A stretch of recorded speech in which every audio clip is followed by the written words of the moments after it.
proudly displayed. And join me in reciting the Pledge of Allegiance. I pledge allegiance to the flag of the United States of America and to the republic for which it stands, one nation, under God, indivisible, with liberty and justice for all. Please remain standing for a few moments of silence.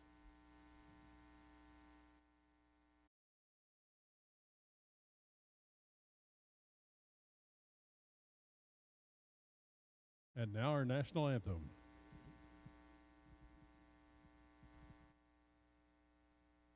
Oh, say, can you see by the dawn's early light what so proudly we hailed at the twilight's last gleaming, whose broad stripes and bright stars through the perilous fight o'er the ramparts we watched were so gallantly streaming, and the rocket's red glare, the bombs bursting in air, gave proof through the night that our flag was still there.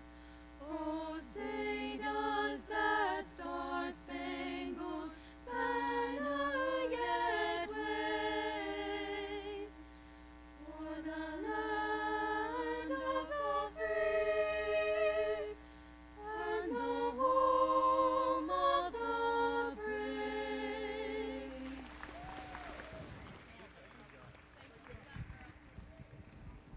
Once again, the singers of the national anthem tonight were Neely Nelson, Lee Wolford, Emmy Thompson, and Melanie Gregg.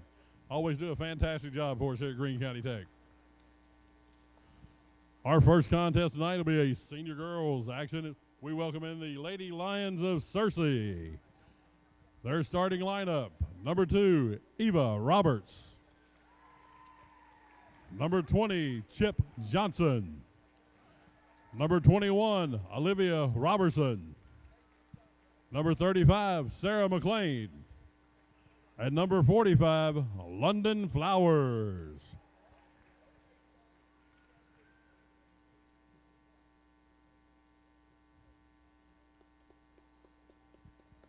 And now the starting lineup for your Lady Eagles. A 5'6" junior guard, number 5, Zoe Reynolds. A 5'6" junior guard, number 21, Ava Carter. A 5'11" senior forward, number 23, Carly Burrow. A 5'5" sophomore guard, number 25, JC Edrington. And a 5'9" senior forward, number 30, AC Fair.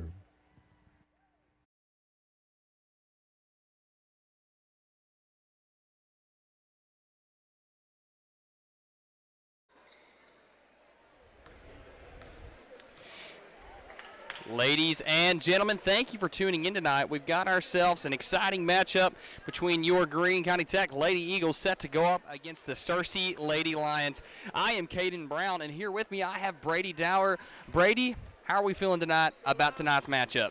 Well, you know, Caden, Golden Eagles are off to a pretty rough start in this one. Sorry, didn't want to blow your ears off there. Lady Eagles are off to a pretty rough start to conference play so far this year, and they've really needed a chance to turn things around. They've really faced some tough opponents here early on. Not trying to discredit the Searcy Lady Lions in any way, but I think the Eagles stand a good shot of getting a solid victory here tonight. They still need to watch themselves when it comes to turnovers. That was a big issue in the last game. Also need to work on moving the ball more. But overall, I think the Lady Eagles stand a pretty good chance in this one. Yeah, and speaking of that conference play, I mean, the Lady Eagles went 2-0 in conference play last week, so they're finding their footing at the right time. Zoe Reynolds actually having a pretty great game last week at 17 points and attributed to one of those wins in conference play last week. And as Burrow loses the ball there, now it's going to be a pass and a bucket. Friendly rim falls there for number 20 of the Lady Lions. That's Johnson. And the Lady Lions running a full court press here. And another turnover. Rebound here by Ava Carter. Ava Carter now trying to work her way through this defense. This is some high and tight defense early on from the Lady Lions in this one. AC Fair going to inbound this one. High and tight defense, you know, that's something we've seen on both sides of the ball, boys and girls so far a lot here in the 5A East. Seems to be a trend amongst all of our coaches. Yeah, and I think a lot of that has to do, like we've talked about before, with that new shot clock. And you've only got a certain amount of time, so if you can apply some pressure and make it hard on them, and you may attribute to some turnovers down the stretch. But now here's Carter with it, top of the key. And now Edrington with it. Edrington going to hand the ball off here to Reynolds. Reynolds going to find Carter. And Carter going to take it down into the paint to the elbow. Now up top to Burrow. Burrow going to drive, serving, finds Reynolds. Reynolds going to pull up from the three at the shot clock. Not going to fall, though. Rebounded there by the Lady Lions. Outward pass up to McCain. McCain now going to find Roberson. Roberson back to McCain. McCain going to fire away, short. Rebounded almost there by Burrow. Burrow unable to keep that one in bounds here. Yeah, had a tip of the hand, a little contact of the hand over here on the Eagles side of the court. No call by the official. Over here, man, the Lions got a good look at a three. Couldn't pull it off, though. And a little lob pass over the head of McCain. McCain, the only one able to get to it. Now here in the hands of Johnson. Johnson working on Edrington. Going to try to work her way. Going to pass it down low to Flowers. Flowers gets the tweet. No, it's a charge. Yeah. That was a good call by the official. Neither player set in their stance. Both of them fell over on the back of their heels. You're going to get that call every time. Yep, going to get the Eagle bench excited for that one. Here's the inbound pass now. Carter trying to work her way through traffic. Works right into the arms of Roberson. Roberson through contact. Blocked by Carter. Oh, my word. Now here's Edrington. Edrington pushing the pace. Going to find Reynolds. Reynolds shot, set, up, no good. Almost rebounded there by Burrow. Unable to bring it down. Now Fair in pursuit. Now here's Johnson with it. Johnson a little in-between action.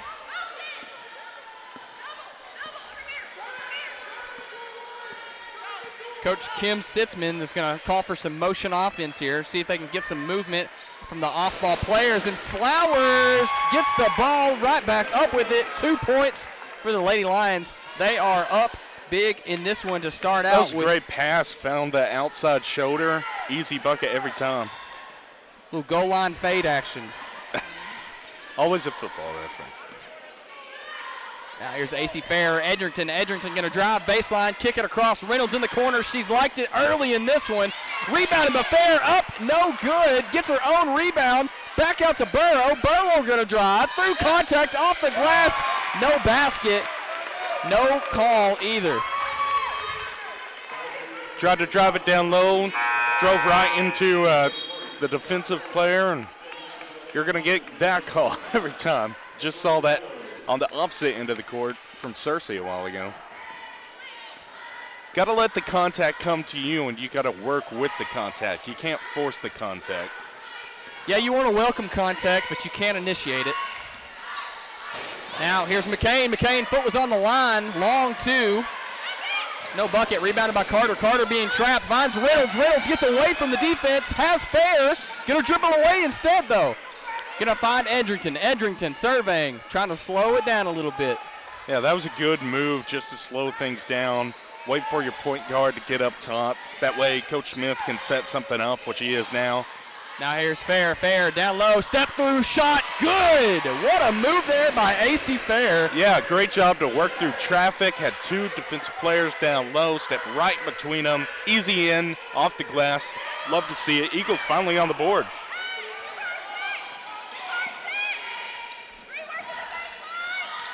And almost a forced turnover, and Edrington comes away with it. Pushing the pace now. Here's Fair. Fair unable to hold on. And You know, Fair, I'm not going to say it was bad to drop the ball in that situation. There was a lot of momentum on that ball, and it probably would have taken her down to the court on her back. Nobody wants to see anybody get injured, so we got to give her a break on that one. And Flowers going to fire up the mid-range shot. No good. Going to go long, end up in the hands of Meadows. Now a little shove there from Reynolds.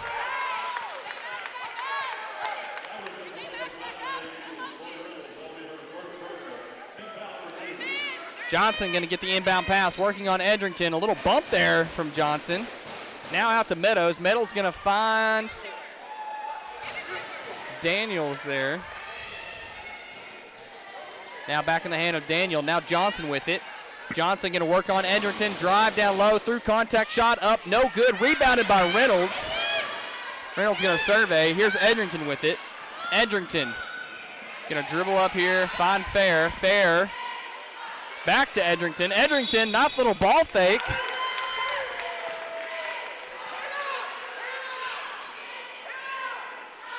Yeah, you see, or you hear Coach Smith talking about keep your head up. If you're going to drive down low, sometimes you can get too focused on what you're doing. Sometimes you can get too focused on trying to get that breakaway. Sometimes you can get too focused on what you're doing next and forget something as simple as dribbling the ball. You know, a lot of times traveling violation, we kind of make fun of it in a way, saying, oh, man, they forgot to dribble the ball. It happens all the time. Ooh. It happens to professionals. Good block. Even a steal like that happens sometimes, too. Yeah, that was a great block there by Butler. And then a good handoff there from Edrington to Fair. Fair unable to come away with the points, though. Now here's Johnson. Johnson going to be pushing the pace.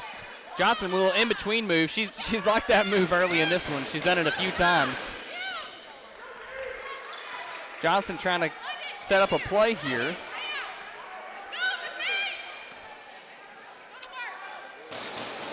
And now a little drop step move there.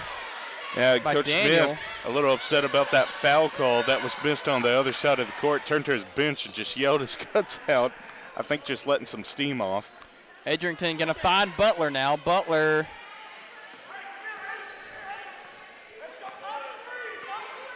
Coach Smith marking out a play here. See what they get going. Just a little over 10 seconds remaining in the possession. Here's Reynolds. Reynolds going to find Carter. Carter surveys. Going to drive down low. Nice screen by Butler through the contact. No, Really? No foul Really? ball. Ava Carter going to be called on a charge there. Honestly, it could have gone either way in that situation. Just replaying it in my mind, could have gone either way. I think Carter did a good job to sell it on that one. She definitely got the brunt of the contact, but, I mean, could have gone either way. And now here's Johnson. Johnson surveying. Gonna find McCain. McCain firing too short. Rebounded by Butler. Out to Carter now. Carter using that vision of hers. Gonna slow things down. Find someone across the court. It's Burnside. Burnside gonna try to drive baseline. Can't. Finds Carter. Top of the key. Over to Fair. Down low to Butler. Butler turning through contact. No foul call. Yeah, my Butler had such a great time out last week on the court taking on Valley View. She was one of the key components that kept Tech in that game. Ended up being a loss, but I love seeing her down low in the paint, just reaching up there and scoring so easily. And that ball is going to hit the top of the backboard. Not sure why we didn't get an out-of-bounds call there. It hit the top of the backboard. Coach Smith. Not complaining. We got the ball, but About to say. just interesting no call there. Edrington firing away. Can't get it to fall. Rebounded there by Flowers. Now here's Johnson. Johnson pushing the pace. A errant pass goes out of bounds. I think it was tipped off a player there.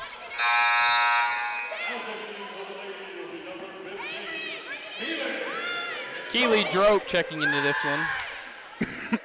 Excuse me. We saw Keeley out for just a few minutes in the last game. Came in about this time, too, into the first quarter, into the second. And a buzzer beater three there from the Lady Lions. That was McCain there on that one, and they take a 6-point lead into the break. Well, I mean, obviously the score shows it, but Searcy really won that period. They looked good all around, had excellent shot selection, didn't make every single shot, but overall they really ruled the roost, so to speak, in that one. Yeah, and again, it feels like a very common thing that we're just seeing this Tech offense having struggles getting going. Yeah, you know, we saw it all last week. You mentioned we had 2 conference wins last week. Both those games, you and I watched them and were at them, and both of them struggled early on in the game to get things going, to get a routine going. You know, it's not a bad thing. You watch any professional sport, they're going to start a little slow at the beginning. Heck, watch the Grizzlies game that happened on Monday night.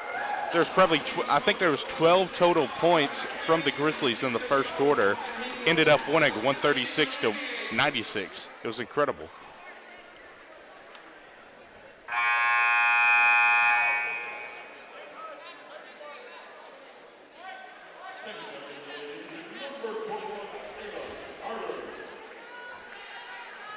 So here we are now to set the second period action off. Edrington's going to bring this one up. And Carter going to survey, give it over to Burnside. Burnside going to try to dip it off low to Carter. Carter with a nice pass across the court, jumping, turning, and passing in one motion there. Don't underestimate how hard that one is. Now here's Fair with it. Fair going to give it to Burnside. Burnside to Edrington. Edrington sizing up here. Going to pass it over to Burnside. Burnside going to take a drive down low. That shot touched by a Searcy Lady Lion. Out of bounds will remain Lady Eagle ball. Away from the ball, Maya Butler is just being swallowed down low in the paint, trying to get some room. She's being double teamed with this defense Searcy has got going. Carter just trying to throw one up before the clock. And just a fast break masterclass right there as Roberts is going to get ahead of the pack and put one in. She's got 4 on the night. And almost a steal from behind there on Fair, and then almost a pass right into another turnover there. Now here's Edrington. The Lady Lions swarming right now. I guess you'd call that a pride of Lions. I like it. I like that. I watched The Lion King. Did you watch it this weekend? No, it's actually been a while, and Burnside trying to get one to fall, not able to. And another fast break here, opportunity for the Lady Lions. And McCain tries to throw one over her head. She thought she was Dwayne Wade in Miami with LeBron. Oh, yeah, I remember that. It's a good reference. That one, unfortunately, is going to just nail the backboard. The backside of it, even. Now here's Edrington. Edrington to Burnside, now to Carter. Carter finds Fair. Fair going to drive down low and have the ball taken straight out of her hands there. And now here's another fast break opportunity here from the Lady Lions, and unable to bring the rebound in. The Lady Eagles struggling on the boards tonight.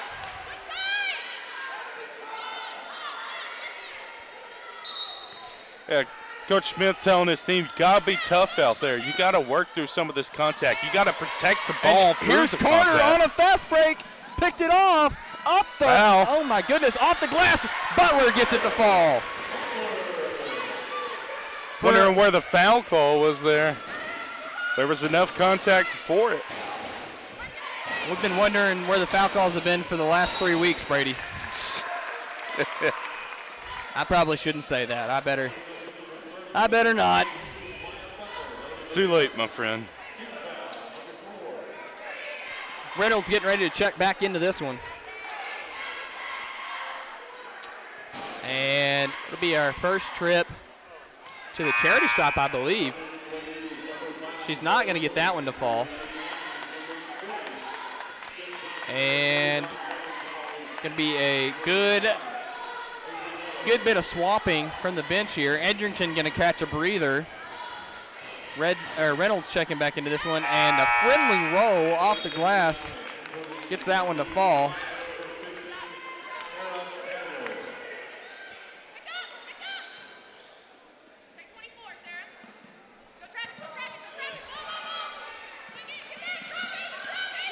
And a full court press. Got to get across half court. Fair. Coach Smith going to call a timeout just to save possession. Fair, unable to find anyone to go to. 30-second timeout. It'll be a quick 30-second timeout. Yeah, Brady, and we've seen this one before. The high press is just such a hard look to work against. Well, I mean, look at the size advantage that Searcy has over Tech in this one. Maya Butler would probably equal one of the starting five out there. Most of the starting five out there for Searcy, well over 5 foot 5 inches tall, well above. And obviously well conditioned. They're not worried about running out of fumes.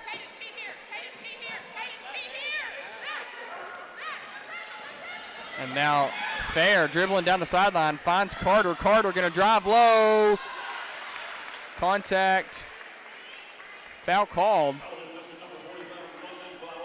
This may be, I think this is the first foul call Tech has had to their advantage. Yeah, this is the first trip to the charity stripe we've seen for the Lady Eagles. And incredible. That's incredible. Carter going to get that one to fall. Be her first points of the night.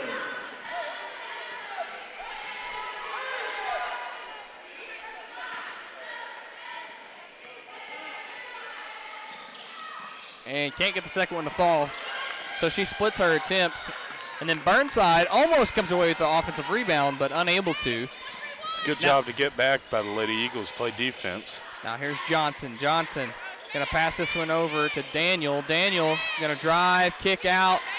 Firing from three, can't get it to fall, rebounded by Reynolds. That was a great job of the Lady Eagles to get back and play defense. That's something that's been hurting them all night. Everyone's going after the ball. You got to have a few people back to guard the bucket. You can't just allow a quick break off a free throw.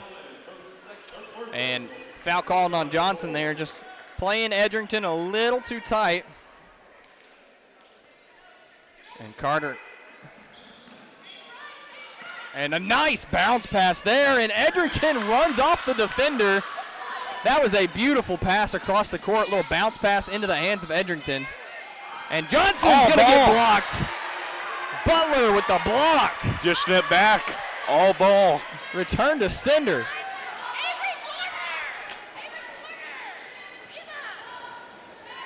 Now here's a pass into Johnson. Johnson going to survey, top of the key. Roberts going to set a screen, kicks over, and a little movement there, and a step into the mid-range shot, unable to fall. Bringing out the triangle offense out of nowhere. Yeah. Had to double-check to see if that was Phil Jackson on the sidelines. It's not, just in case anybody was worried.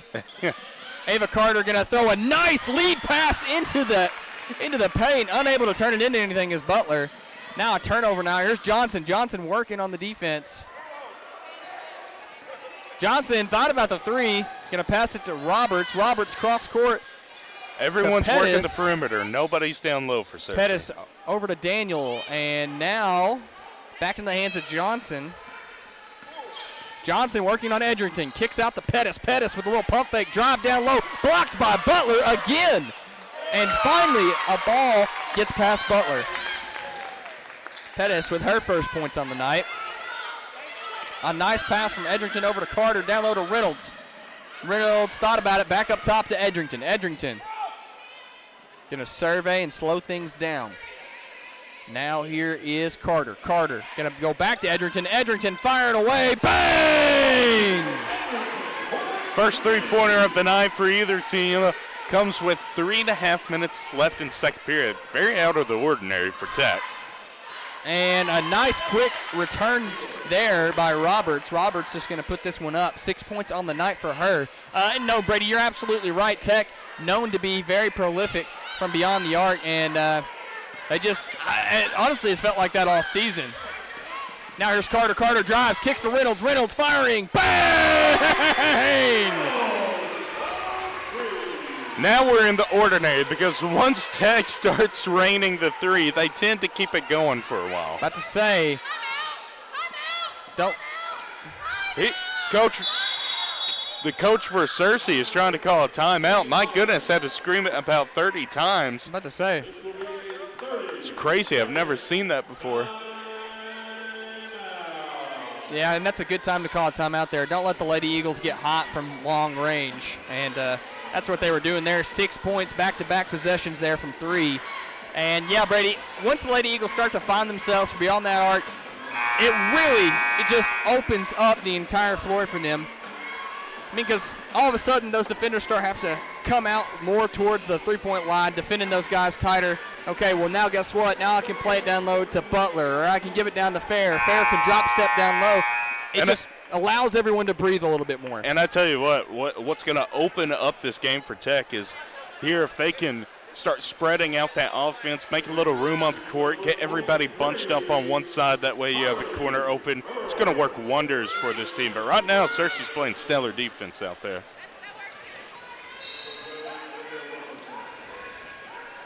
So going to be an inbound pass here from Searcy Lady Lions. And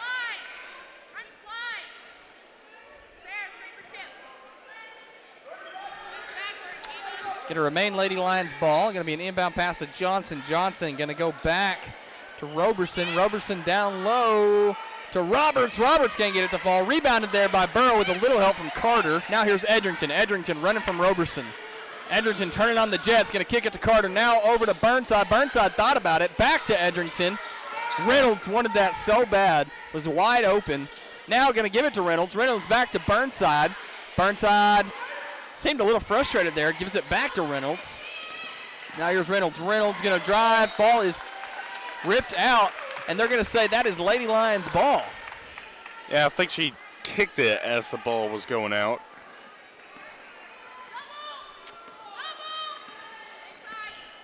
Now here's Johnson. Double screen being set up top. Interesting. Edrington does a great job of getting over both of them. And it didn't do anything. She gets a hand on the pass. Now here's Carter. Carter going to pass to Reynolds. Reynolds going to bring it across. A lot of contact there on the steal attempt. No call. And now here's Edrington to Reynolds. Reynolds almost loses the ball again. There's Burnside over to Carter. Carter on the elbow.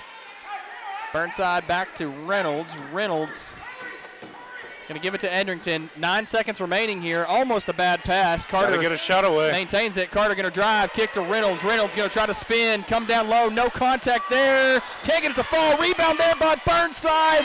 Or that's Burrow. Excuse me. Burrow almost gets the putback. Unable to.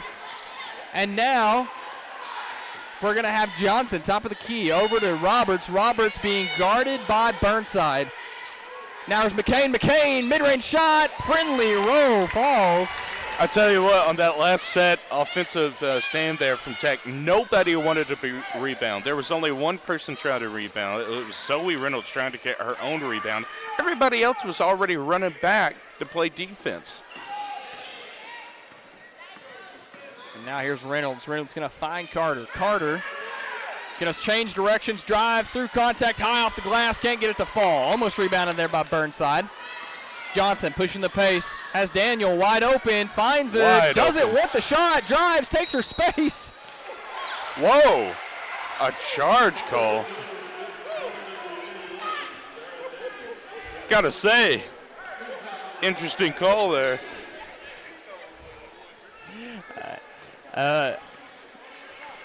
I mean, I think even the official knows that based on some words he exchanged with Searcy's coach coming back on the court. I'm sure we'll see that one come back. And now here's Burrow. Burrow, nice pass down low to Burnside, and good defense from Roberts. Roberts has been playing extremely good defense in the paint tonight. I think Burnside's laughing that off. I think she thinks that was a makeup call. Burnside, and a tipped pass there from Burrow. Burrow making a play.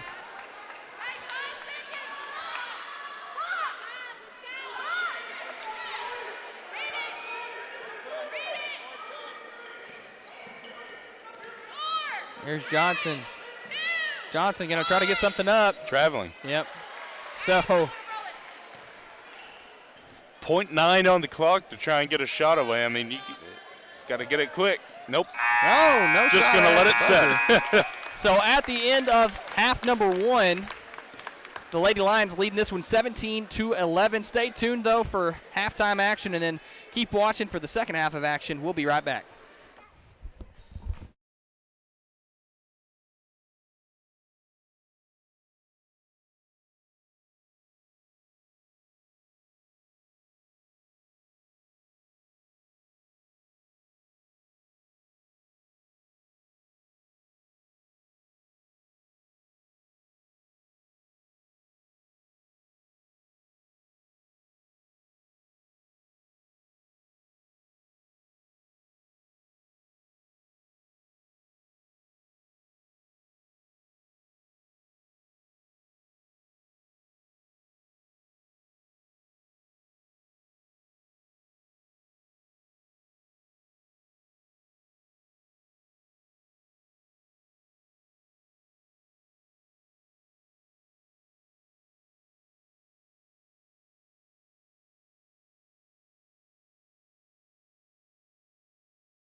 All it takes is $1 to get a shot. We got a baseball player up. Oh, you better stick with that other sport. This guy here thinks he's going to one-hand it. Oh, maybe. No. Here comes the third one. Nope, nope, nope. Oh, my goodness. All right, folks. We've got probably the one that's got the best chance ever to hit it.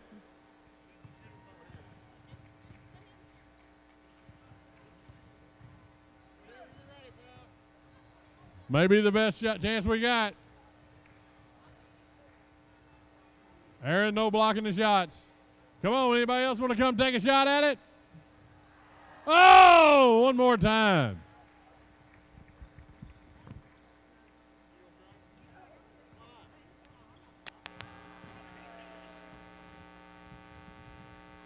We got about 3 minutes. Anybody else want to give it a shot? Claire Bear, come on over here, Sugar Bear. Here comes Little Smith. She'll try it. And you got to take it from half court. Take it from the Eagles' beat. A little bit closer back. Nope. Come right over here. Give Ashley the money, folks. Out by the line there. Come on now. No. If you'll aim for that square, you'll have a better chance. That's what they tell me. Oh, my goodness, it's going to hit rim. Go for the back of the rim, not the front. All right, I think this one here may have a chance. Oh, all right, folks, here comes Sugar Bear up. She gives it a shot. Oh. Now, folks, in case you don't realize, we're going to do this again at halftime of the boys' game. So get your dollar bills ready, and we'll have some time.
Ladies and gentlemen, welcome back to the second half of action. A little bit of jams going on in the background, but it won't stop us from talking about what's happened so far in this one.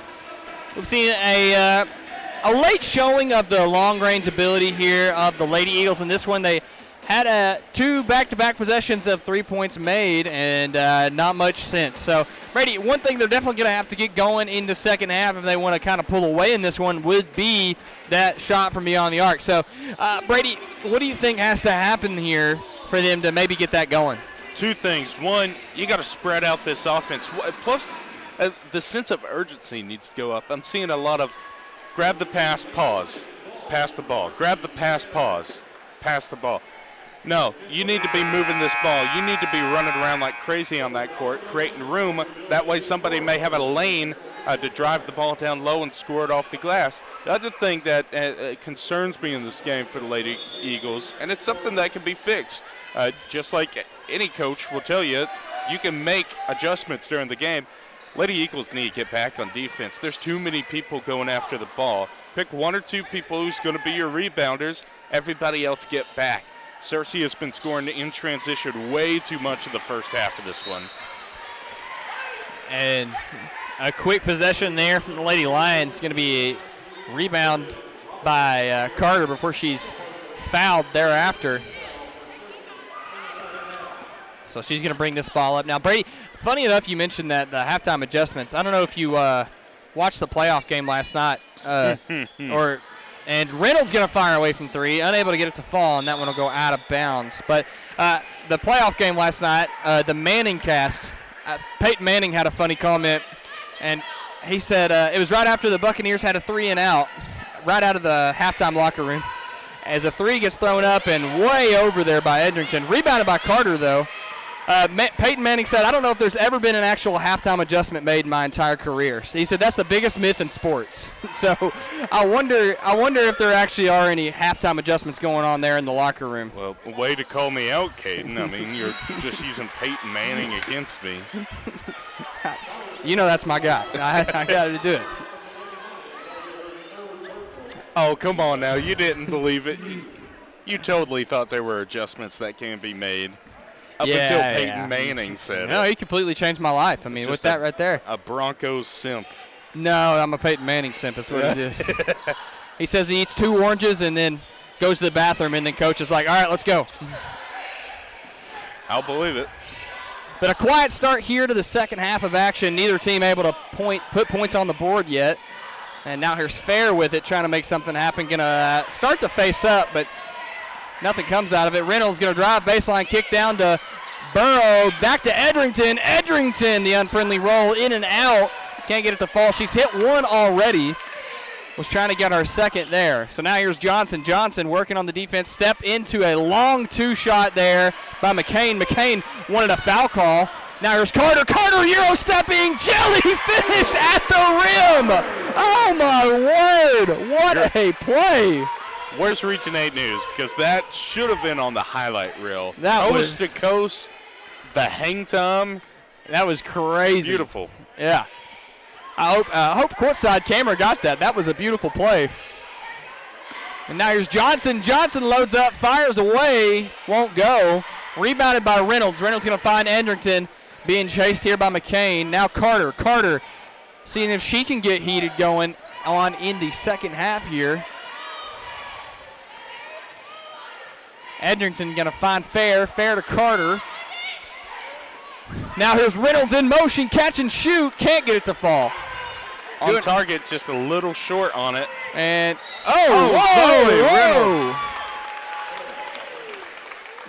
And questionable foul there. Yeah, Coach going to immediately pull her out for that one. Coach Smith, as she walks to the bench there, you can't just push somebody. I understand. I mean, if done safely, maybe a smart foul, get her to the free throw line. But the shoving probably not the best idea. As McCain going to get those to fall.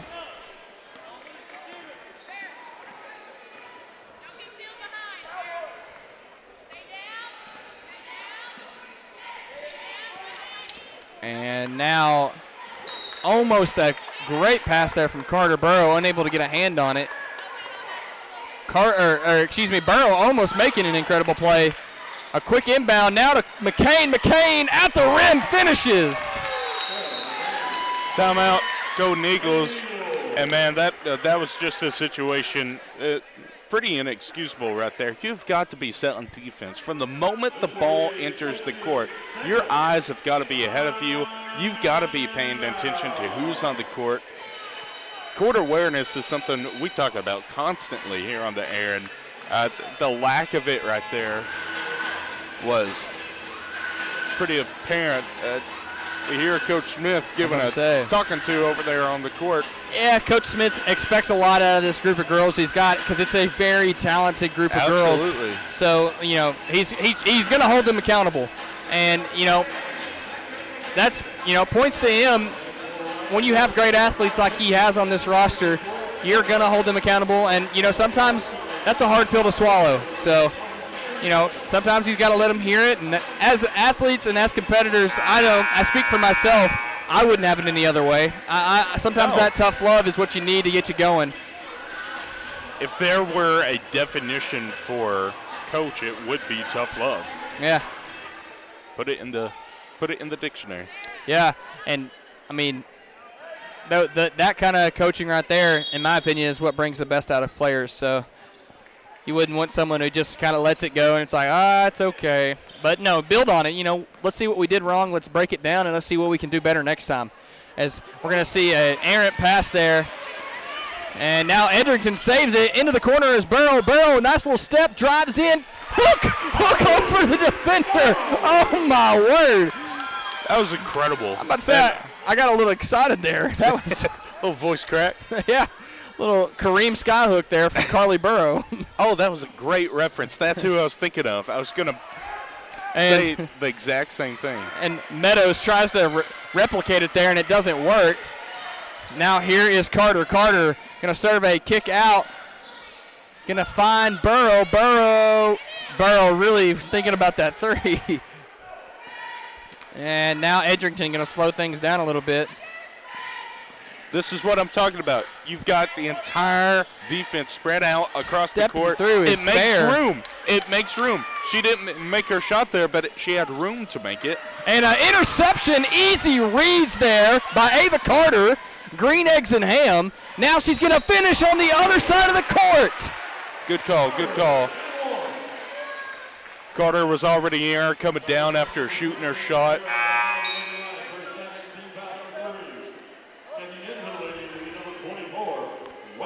Fair going to grab a breath real quick. Burnside going to check in.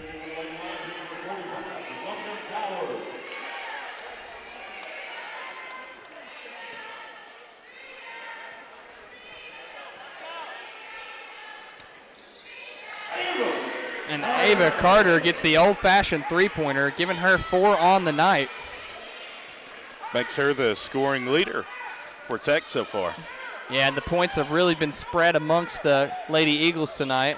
You know, I want to point something out. We've been fairly, let's just call it for what it is, negative on the Lady Eagles so far here tonight, talking about the mistakes they've made, or at least I'll own up to it. I have. They are turning things around now, and they have kept themselves in this game, only down by 4. Now Bowder going to get it over to Burnside. Now here's Carter. Carter being guarded by McCain. Now back to Edrington. Edrington, nice little fake there. Act like she was going to go low. Doesn't. Going to pass to Carter. Carter, screen from Burrow. Kicks to Edrington. Edrington, 3. Bang! The third three-pointer of the night from Greene County Tech. First one from Edrington, or second, excuse me. I forgot about that other one she had in the first half. Yeah. Great shot. Puts Tech down by 1. Uh-oh. And air ball. I had to make sure I didn't get hit by that over here, Brady. Saw me duck. But no, Edrington has been the best shooter for the Lady Eagles here tonight.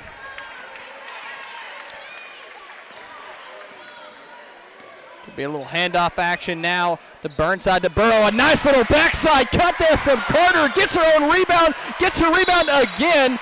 Gets the foul, though. Man, you would have loved to have seen that go in. Yeah, you would have. The pass from Burrow. Like Michael and Scotty out there. I'm about to say, that was beautiful. I mean, Burrow set it up perfectly. Bounce pass straight into the hands of Carter on a backside cut. There's not a more beautiful play in basketball. And Carter going to get the first one to fall. And don't look now, but the Lady Eagles have tied this game. Well, it's been a great job, and like I said before, Tech has done a great job. Dadgummit, Caden, there are such things as adjustments. Tech has come out and played a much better second half than the first half. They've made the adjustments on defense to come out here and keep themselves in this game, and now they got the lead because of it. Brady, please, we're friends. Don't. I'm scooting down to the other side of the bench here. I feel attacked. But you're right, Brady. There have been adjustments made. Peyton Manning is a liar. You said it, not me. A good defensive play made here. Now the Lady Lions to inbound. Going to find Roberson, guarded by Edrington. Edrington going to cut off the lane and forces an air ball. Edrington with some nice threes made tonight. Some great defense being played. Here she is now. Going to hand this one off. Going to cross-court pass over to Burnside now with Carter. Carter going to put it down low to Burnside. Burnside backing, turning, shot off the glass. Can't get it to fall. There was a lot of hand and arm on that one. A nice pass straight through the heart of the defense to number 3 there at the Lady Lions. That is Bowman, Jaden Bowman.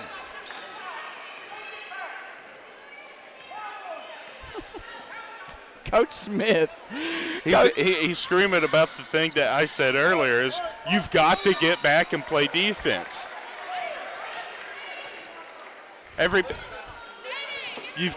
There's a fine line between getting back on defense and running away from the ball. You shoot your shot and then you start to walk away, or you're a teammate and you start to go away. There's a foul.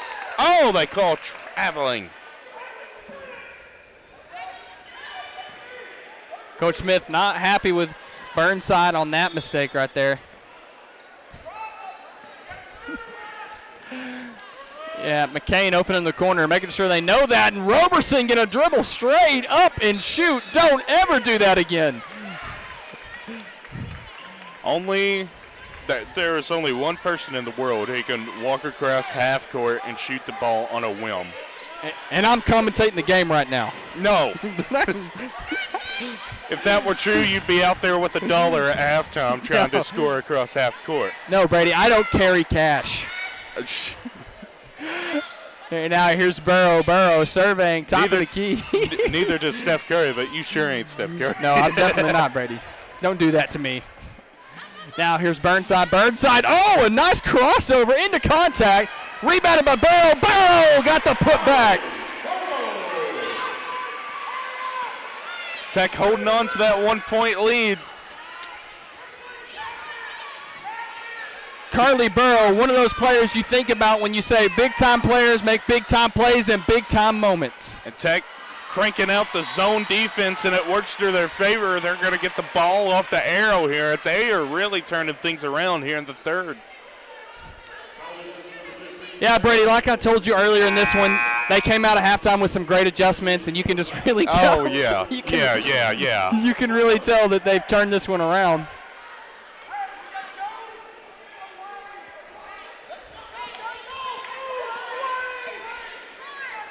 Ten seconds. Now here's Edrington. Probably going to hold for the last shot here. Here's Reynolds. Watch Reynolds on the screen. Gets the ball. Pulls up. Shot. Oh, won't get it to fall. Yeah, felt the pressure on that one. May have been a little contact on the arm on that shot, with the follow through at least. But overall, great third quarter from Greene County Tech. Yep. Got the 1-point lead, which in this game, honestly, is a huge difference. No, that's a fantastic third quarter from the Lady Eagles.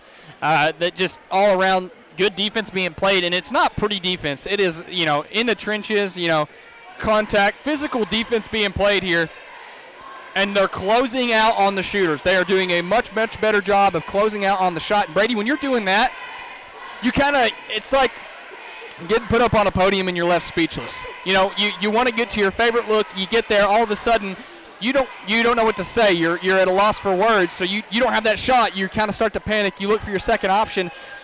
The second option is a second option for a reason, Brady. So anytime you are able to force someone off their script, as a defense, you're winning. So, and that's what they did there in that third period of action there. They're forcing them off script. They're having to go to second options, and those second options are not pulling through for them. And then on the other side of the ball, they're working for their looks they want. They're hitting the threes that they should have been hitting. And honestly, they're working the boards better than they have in the first part of the game, and they're making those boards turn into points. Gotta love adjustments. Yeah, you really do, Brady. No, I agree with everything you said, Caden. As we get started here in the fourth period, you're exactly right. Tech has done a great job of protecting the ball here in the second half of this one. They struggled early on in this game protecting the ball while taking the shot. It has really paid off for them here, as I don't believe they've had a steal. They maybe had one steal in the entire third quarter. Yeah, there's been a couple of ripaways, and those ripaways have turned into not steals. And Edrington trying to get a tough shot to fall. And Brady, I was about to say here, just before that play happens, as Johnson's going to dribble through contact, looks like it's going to be a foul called. Brady, I was going to just say, before we saw that turnover there, look for the Lady Lions to start to turn up the pressure. I saw Johnson on Edrington, top of the key. Or no, it was Reynolds. Johnson was on Reynolds, top of the key right there, smothering her. So look to see that happening here in the fourth period. Maybe the Lady Lions got a little lazy on defense there. The Lazy Lions. See if that is an adjustment that's made here in the fourth period. And Johnson gets that one to fall. Oh, breaking some ankles. And Burnside almost threads the needle there. Unfortunately, going to be a turnover. Coach Smith not going to be happy with that one. Now Johnson surveying, finds Pettis. Pettis tries to dump it low to Flowers, not there. Good defense being made. Edrington going to slow things down. Going to find Carter. Carter had room. No longer. Now here's Fair. Fair back to Carter. Now to Edrington. Edrington surveying. Guarded by Johnson. Here comes Butler. Butler setting the screen. Johnson flies around it. Burnside sets the second one. Now Burnside gets it. Burnside going to drive. Kick out to Carter. Carter for three. Bang! I love that play. Got the double screen on one side of the court, setting up, I think it was Burnside to go for a shot. She didn't have a shot. You kick it outside to Carter, who we forget a lot of times is really good beyond the arc. And that was a great play. Loved everything about it. And almost another rebuttal there from the Lady Lions. They almost had a good look.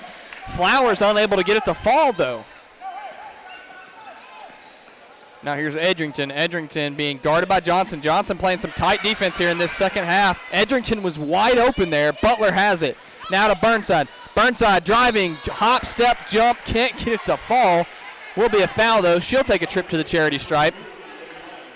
Yeah, anytime you get directly under the bucket like that and try and shoot a shot, it's not the best shot, but your chances of getting a foul called go up quite a bit, so. Now McCain going to check back into this one for the Lady Lions. Sarah McCain, the leading scorer for the Lady Lions.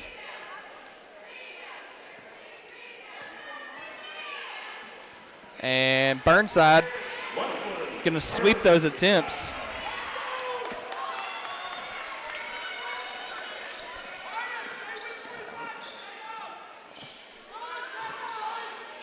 And you heard Smith there telling Butler to stay with Flowers, and no bucket. Will be a tweet though, so it will remain Lions ball. Offensive foul on the Lions. Honestly, I didn't see it there. It must have been out of view from us here on the sideline. But interesting call there. I thought we were going to get the tweet and the twine there. Puts Tech in the bonus. I'll take it. And Butler making a great play there on the ball, knocking that one away.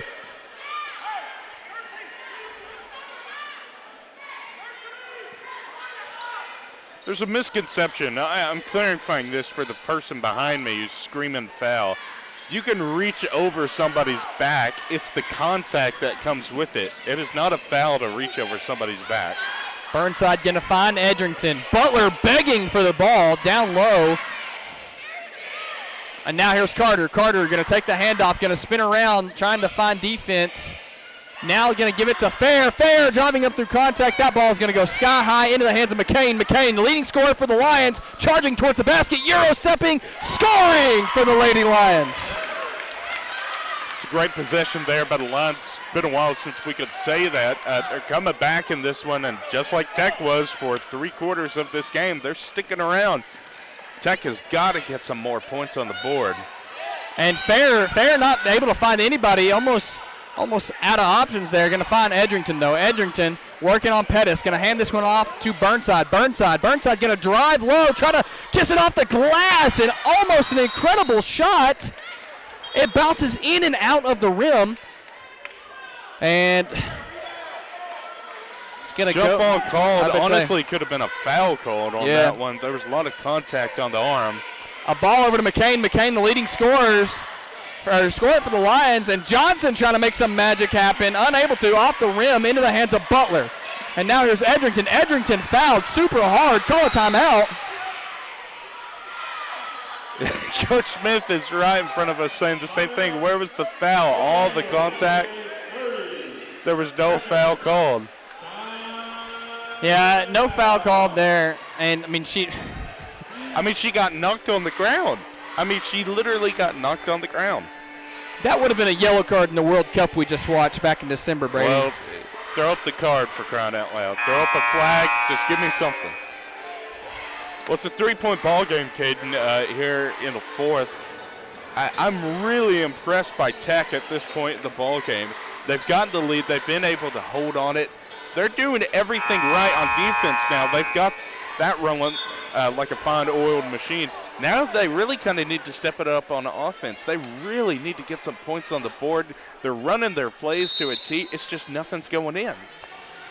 Yeah, definitely got to see some changes in that aspect.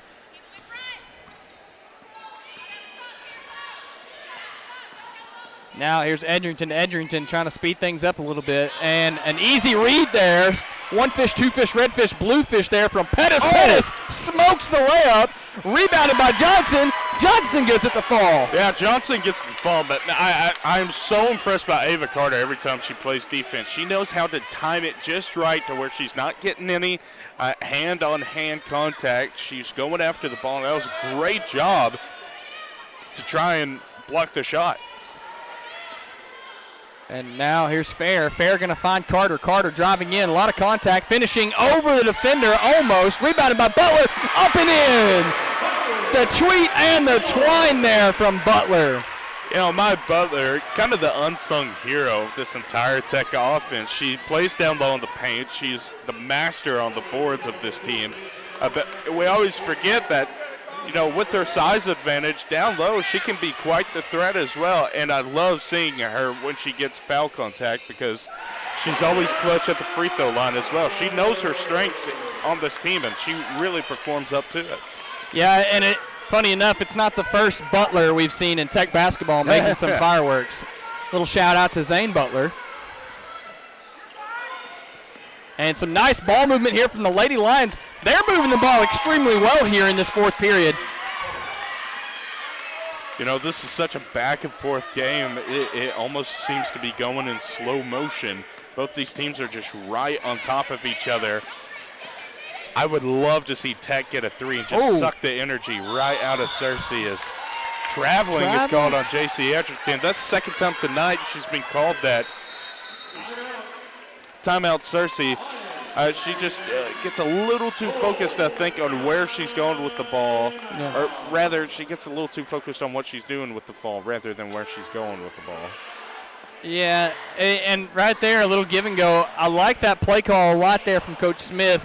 Give it to the guy on the elbow there. Let Edrington make that pass, follow through that, loop around, dive down low. And I mean, he was there. That was a wonderful play set up there. Just, you know, like we said, just got to remember to dribble the ball every now and then.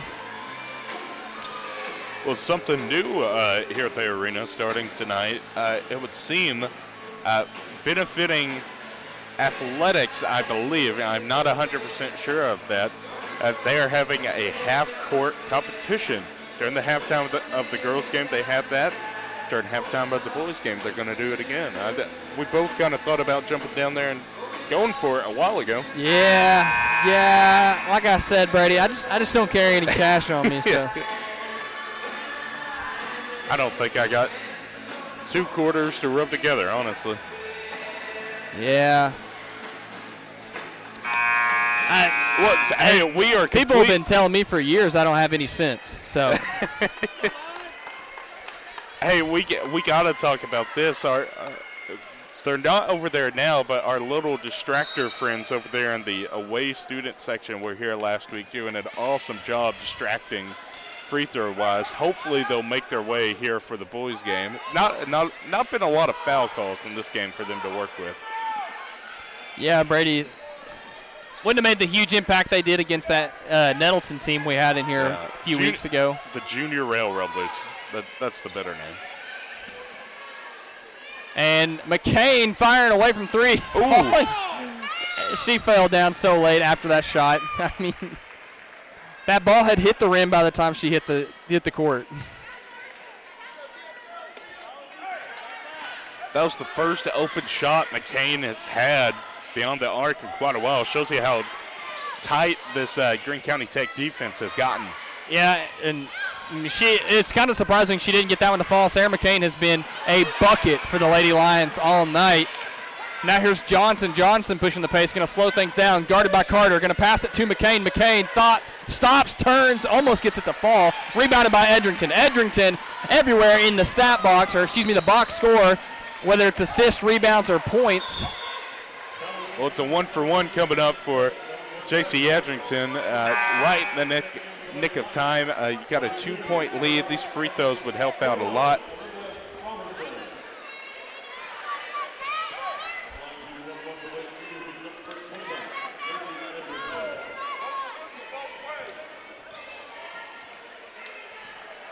And Edrington makes her first shot from the charity stripe.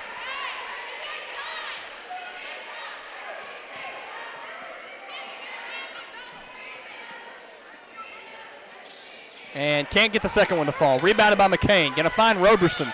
Roberson surveying. Going to find Johnson.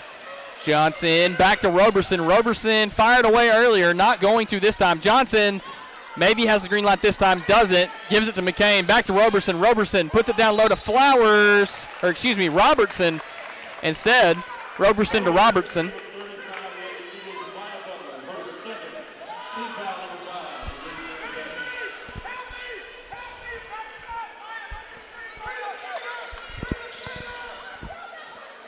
And Robertson going to end up with the ball. Now here's Flowers. Flowers blocked by Butler.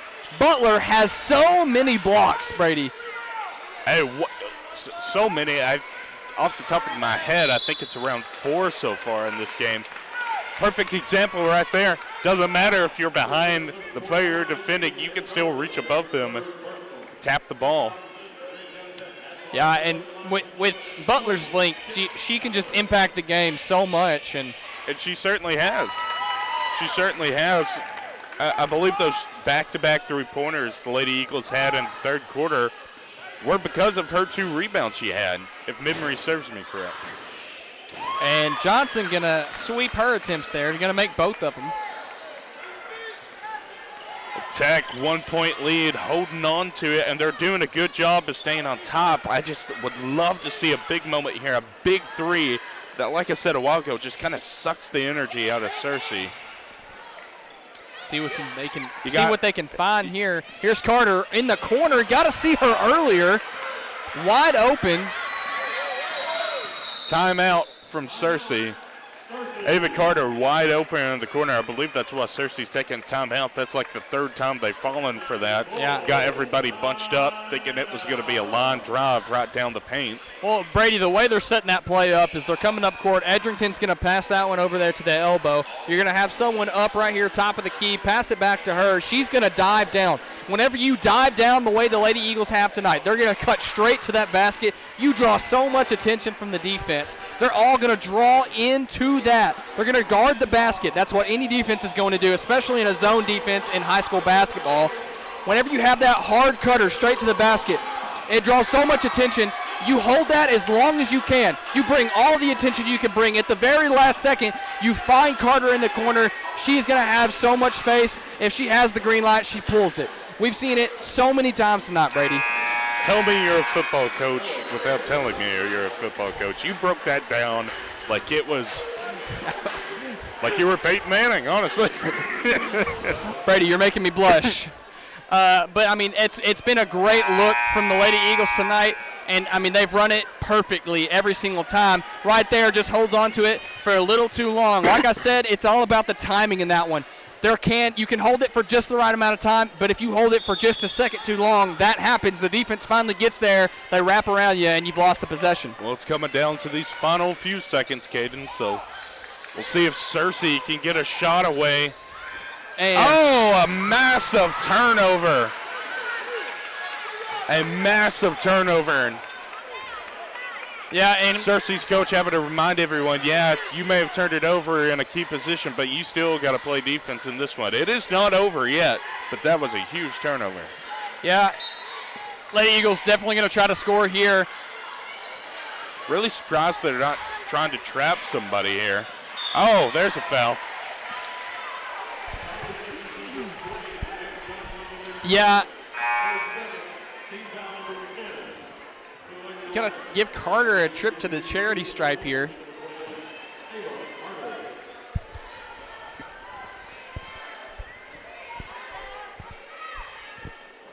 Oh, she comes up short on that first attempt there.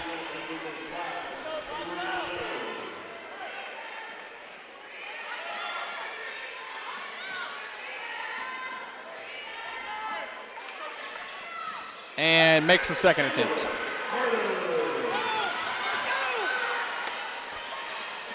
And now the Lady Lions pushing the pace here.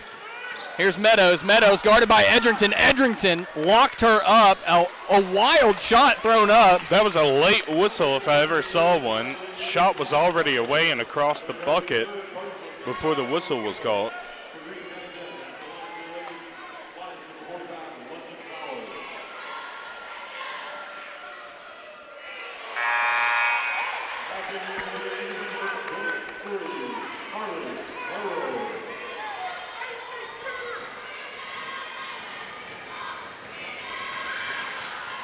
And that one will not fall. Rebound by Burrow. Burrow going to find Carter. Where was the rebounders for Searcy? Nobody. Everyone was going back to play defense.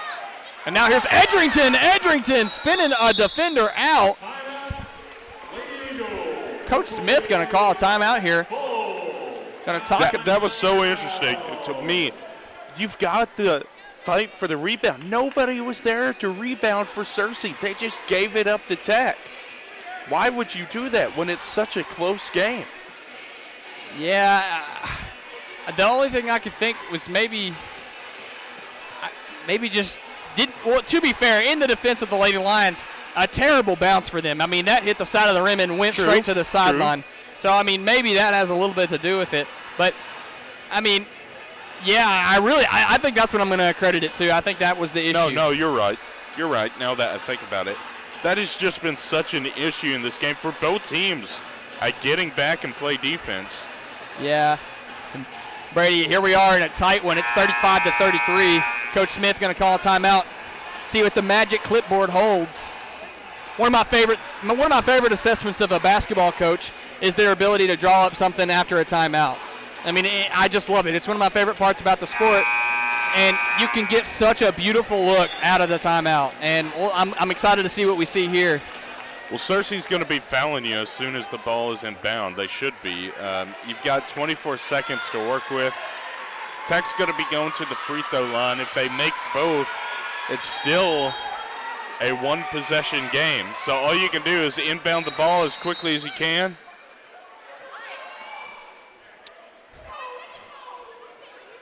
Are they calling 5 seconds? Coach Smith. Oh, they're making a clock adjustment.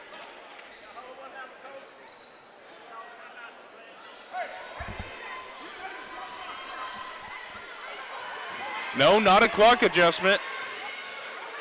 I think they were just confirming with each other that 24 seconds should be on the clock. Oh, my goodness.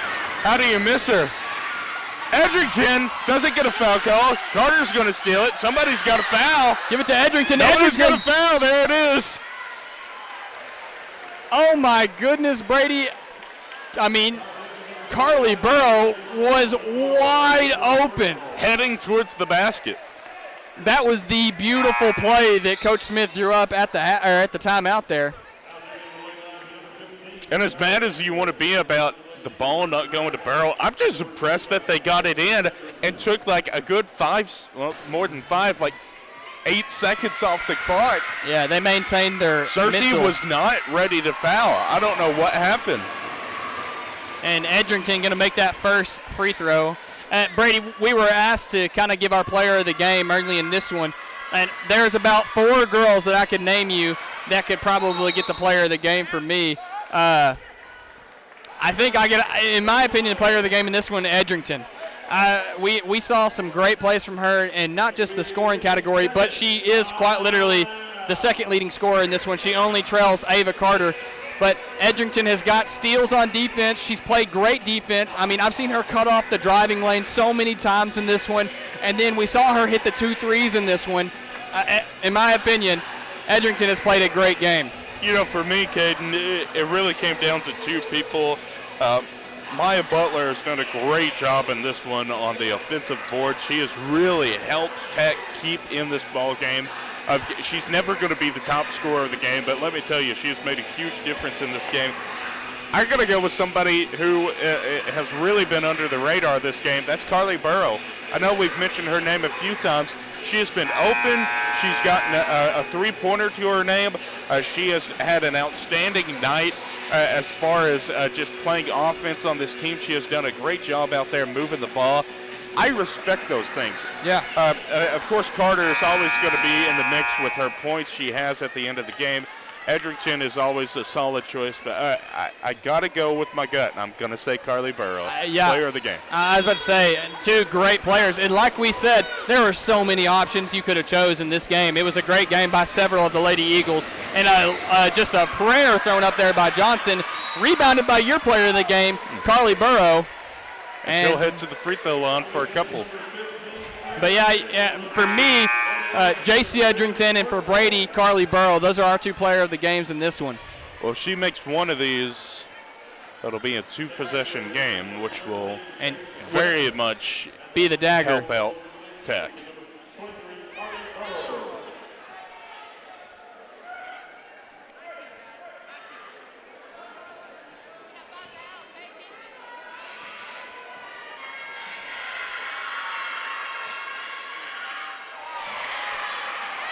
There it is.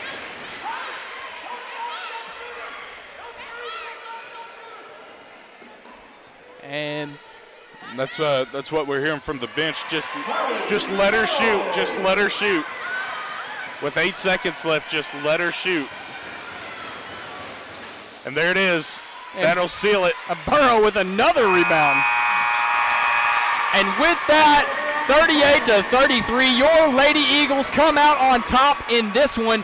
Ladies and gentlemen, another great win from your Lady Eagles.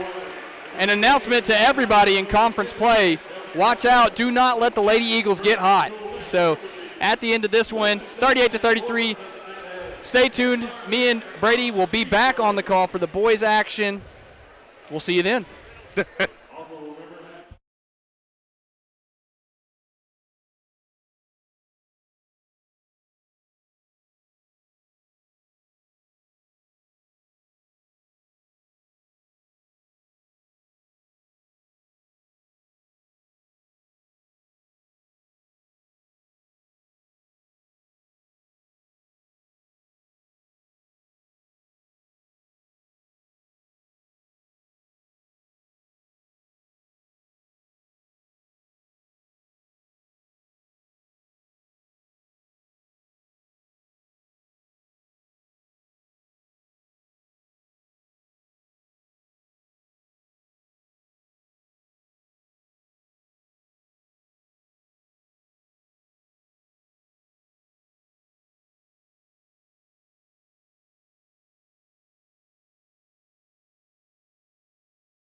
Number 4, Isaiah Carlos.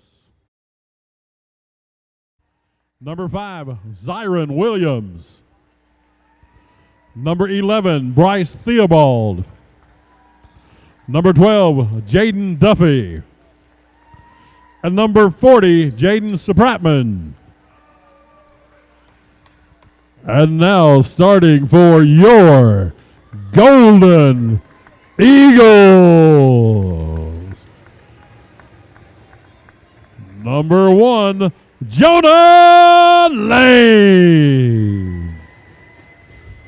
Number 35, Landon Stewart. Number 3, Garrett Cup. Number 24, Parker Harris. And number 12, Cole Puckett.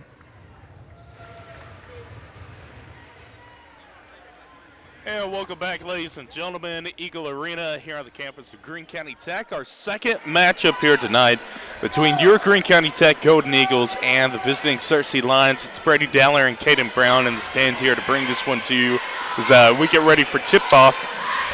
Really kind of a back and forth and a fun game to call it with the girls' game, Caden. What do you expect in this one for Greene County Tech and Searcy?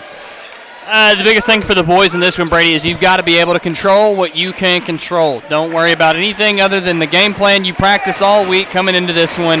Focus on that. Make sure you're doing that to a T. And, you know, as long as you take care of your side of things, maybe the other side of things will work itself out. Good point there, Caden. As number 5, Zion Williams can't get it in sync. Fight for the ball, and it's Landon Stewart down low who's going to grab it. Landon Stewart, we talk about him just like Maya Butler, one of the key components down low for Tech, able to get his hands on the ball in practically any situation, as the first points of the night come from Cole Puckett. Yeah, and that's a great move there from Cole Puckett. Moving across the face of the basket, through contact, laying that one in with one hand. And no a problem. steal here from Parker Harris. Gets it to Cup. Here's Zane in the corner. Oh, Jonah. Bang! Garrett Cup with the 3. I don't know where Zane came from. I think we were talking about Zane Butler earlier, and the blonde hair and the 3-point shot just took me back, I guess. And the last name Lane. It could have. Yeah. But yeah, big shot there from Garrett Cup. Garrett Cup, we talked about him a lot last time you and I commentated together. A really gritty player. And, you know, sometimes he'll show flashes of that shot every now and then. And right there, really big in a really big moment, Garrett Cup comes through.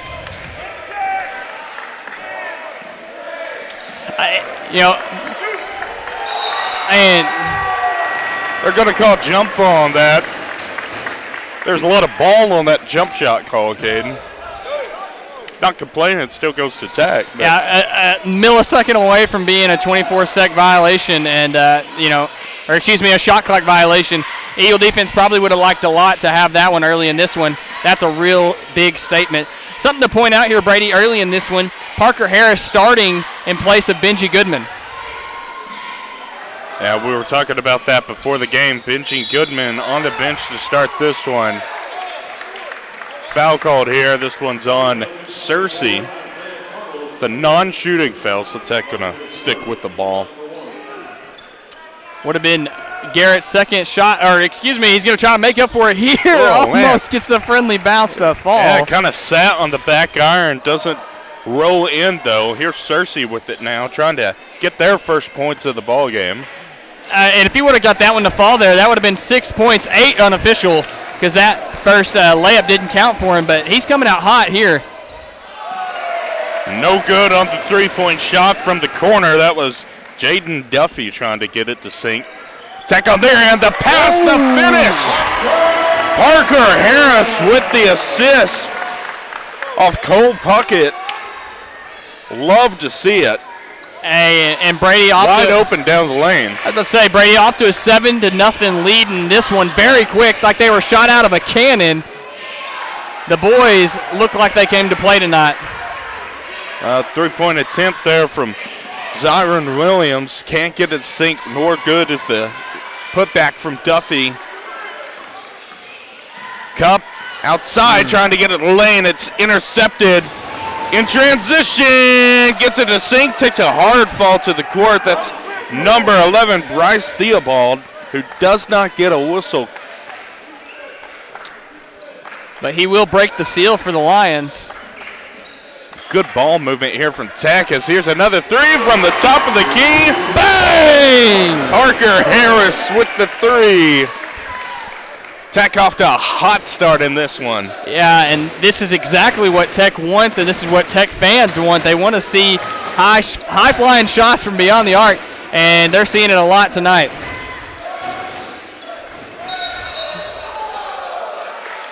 Foul called here. This one's going to be on Searcy.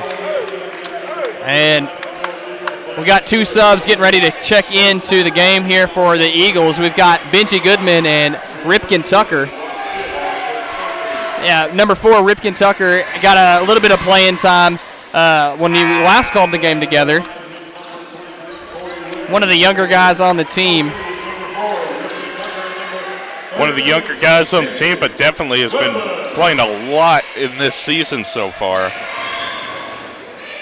And he's good on the second. Bryce Theobald. First points of the night, or second points of the night. I'm about to say, he's got all 4 points for the Lions so far in this one. Foul called here. That's going to send Puckett to the free throw line.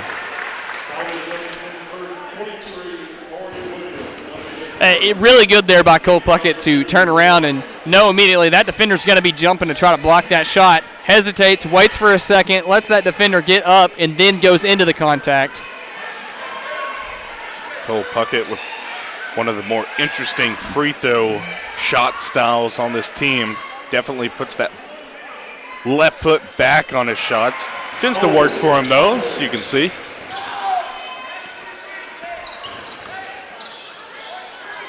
So here we go, Searcy trying to crawl back into this one. It's very early on, 11-4, just under 4 minutes left here in the first period.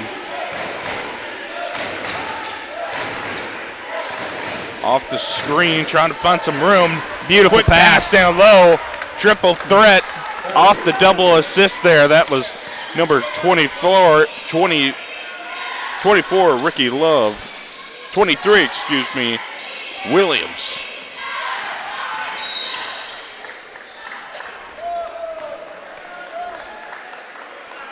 Yeah, and that play there set up, all started by that pass from number 12 there, Duffy, at the start of that possession. Parker Harris back in the ball game, one of the original starting 5 on this team here tonight.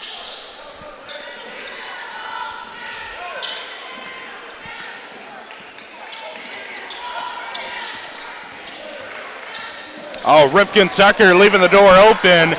And Theobald's going to take advantage of it with a nice 2 there. Timeout, Coach Gio, with 3 minutes left here in the first. Yeah. Tucker there falling for the little fake handoff. It allows Theobald to just cut down baseline. And just one of the easier shots you're going to get. All right, Coach Gio over there talking with his crew. What do you think he's saying, kid? Normally we can hear him, but I just want to know what you think he's saying. Well, I mean, I know he was exchanging words there with Ripken Tucker after that timeout was called.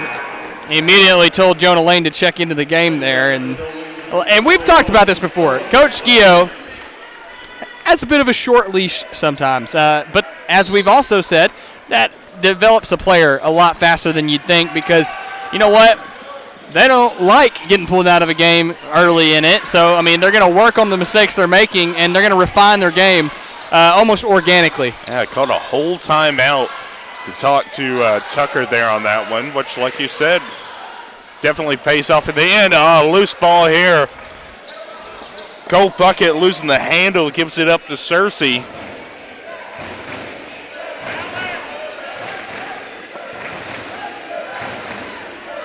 Top of the key, getting double teamed, gets over to Theobald. Driving his way down, creates a little room, unable to get it. Brady, and they've run that same look a few times now. They're trying to drag that zone defense to the right side of the key there, and then they want to cross-court pass to the far side elbow and see if they can get a man in a mismatch. Cup to Puckett, and it pays off. 2 more for Tech. They've been making it look so easy down low in the paint to score here tonight. Even passing down low, which against Nettleton and Valley View last week almost seemed impossible, as Jaden Duffy gets 2 more for Searcy. Yeah, and the passing just looks more refined in this one and just looks sharper overall. And, I mean, the guys look to just be moving better as well. Here's Benchy. He's in the ball game. Lane now, wide open 3. He nails it. Bang! The 3-point shot is in play in this one. Certainly helping him out. Jonah Lane, his first points of the night coming off that 3. Down low, looking for a little help.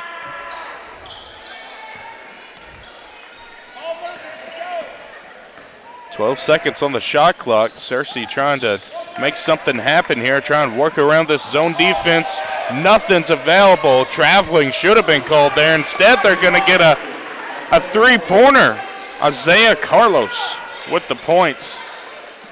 Yeah, and very slowly but surely, Searcy has turned this one into a game. Cup working on Theobald there. Had him almost touching ground there a few times. Harris and Goodman running into each other over there on the far corner. Here's Cup. Gets a hand reach inside. He's going to get the foul called. I mean, Garrett Cup almost getting tackled there on the layup attempt. Running the Omaha drill down the key. He squeezed between 2 defenders, and they almost spun him out. Oh, my goodness.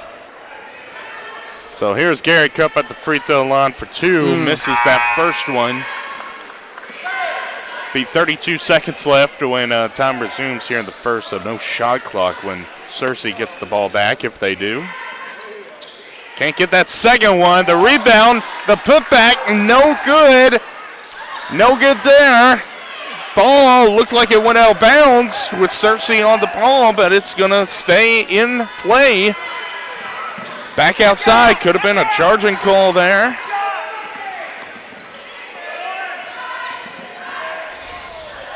Carlos with it. Screen set up, going for that long 3, and he gets it. Carlos will tie it up at the end of the first, and that one's off the backboard. Tied at 16 at the end of 1. Man, what an interesting first quarter. Seemed like Tech kind of ran the board literally in the first half of that quarter. Things kind of fell apart in the second. Yeah, and Brady, one thing to highlight, those last 2 threes made there by Carlos. If you don't think the Rail Rumblers have an effect on a player, after both of those threes Carlos just made, instead of interacting with anybody else on the court, he looked to the Rail Rumblers. The first time, gave him the 3, and the second time, shushed the Rail Rumblers. So it's safe to say the Rail Rumblers own a little bit of headspace in Carlos' head right now if those are the first people he's interacting with after a good play.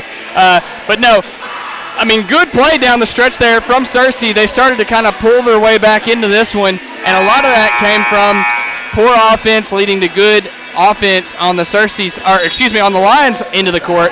And that's what you really want, and that's all a coach can really ask for is transition play. Play good defense on one end, and then as soon as you make a play, turnover, miss shot, whatever it may be, go and turn it into points on the other side of the court. Don't just keep on playing, you're just on loop. Y'all are both just poor offense, and then no one's entertained. Right, and we get started back here. I'm certain that's the hope of Coach Gio. He's still pleading on his case on a no-call foul and a traveling violation that went unnoticed by one of the officials.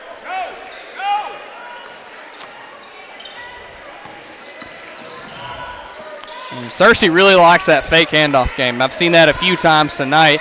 It led to points for Theobald early in this one. In years past, that's something we've seen from Tech as well, but haven't seen it all so far this season. Theobald got trapped under the bucket. Lane, a little slide, makes some room for a 3. Carlos can't get it. Landon Stewart on the rebound for Tech. Back up top. I was about to say, the referee having to say something to the Searcy coach there. He was almost playing defense on Jonah Lane there when he was going down the sideline. Had to kind of back him up towards his bench a little bit. That's exactly what I heard Coach Gio say. He was guarding him. Benji, pass down low. What a pass. Nice sink in from Parker Harris. And it was all set up there by a dime by Benji Goodman there, like a nervous cashier dropping dimes. Where do you get these, man? Where do you get these sayings and puns? Do you just Google these? You know, I have a book. I just, write them all down, Brady. Well, you should write a book. Got a whole collection of them. Just had to bring them out every now and then. That's down low, the spin move. And it sinks it off the, I guess we can call it a fadeaway. Jaden Duffy with a couple. He's got 4 on the night. Kind of surprised the carry wasn't called there. He brought that all the way up to his rib cage and then went for the shot there. There's Benji again off the screen. Gets it down low to Landon Stewart, who is looking for some help. Court's a little slick out there right now for Tech. Everyone's sliding around. Lane will save it. And Stewart off the hook, no good. Trying to do his best Carly Burrow impression from earlier, the little hook shot. Searcy trying to get the lead for the first time tonight, and they do. That's a pretty move right there from Duffy.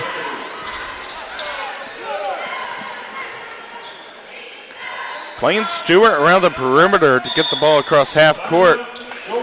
Timeout, Greene County Tech.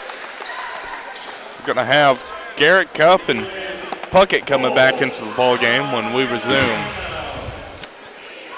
And Brady, early in this one, Searcy getting to the looks they want. So let's go ahead. Let's go to the classroom here for a second, Brady. So a look that we keep seeing here, the Tech Eagles are going to run a zone defense, right? So they're going to set those guys up, and wherever the ball is moving on any side of the court, any given area on the court, the whole defense as a unit moves towards the ball, right? What they're doing, they're overloading that right side. The defense is having to shift to that. Whenever they get that attention from the defense, they're going to last second flip their hips, throw it across the court to a guy that's planted right there. Then that results in one of two things. One, you got a guy wide open, he's going to take the shot.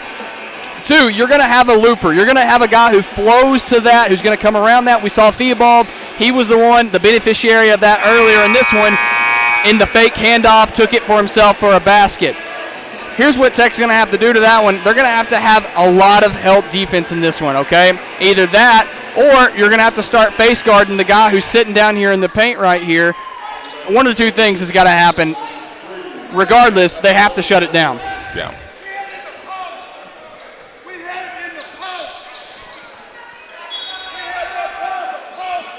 And Coach Gio not happy with where the ball's inbounded at. Yelling at the officials, yelling, we had it in the post. Thinking that inbound should have came from the baseline.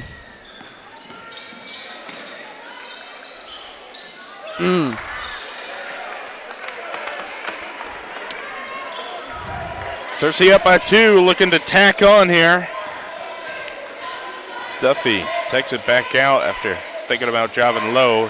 Handoff, and he lost the handle. Cups gets it. Eagles starting to catch on to the handoff game. Here's Stewart laying it in for a nice one. The friendly roll there. His first points of the night come here in the second period.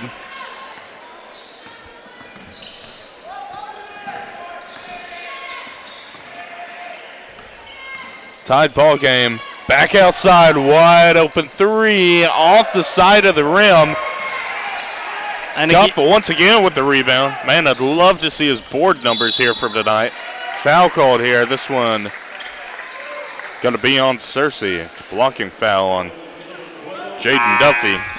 Yeah, Brady, I mean, Cup is just everywhere when it comes to any kind of defensive play.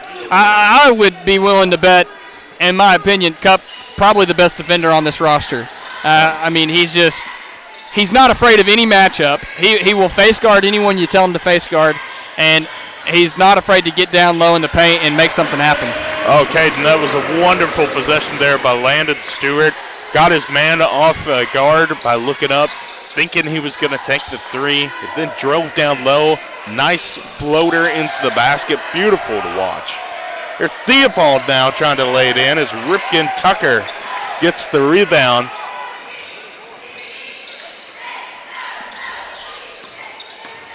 Harris, the turnaround, gets it to roll in.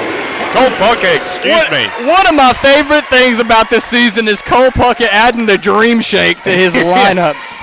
We see him pull that thing out at least once a game, and I love it every single time I see it.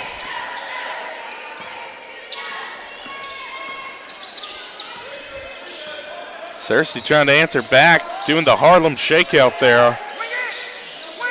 Passing the ball like crazy. Steal from Landon Stewart. He knocked it out. Three from the corner. Here's a mid-ranger after the fake, and a nice one from Zyron Williams.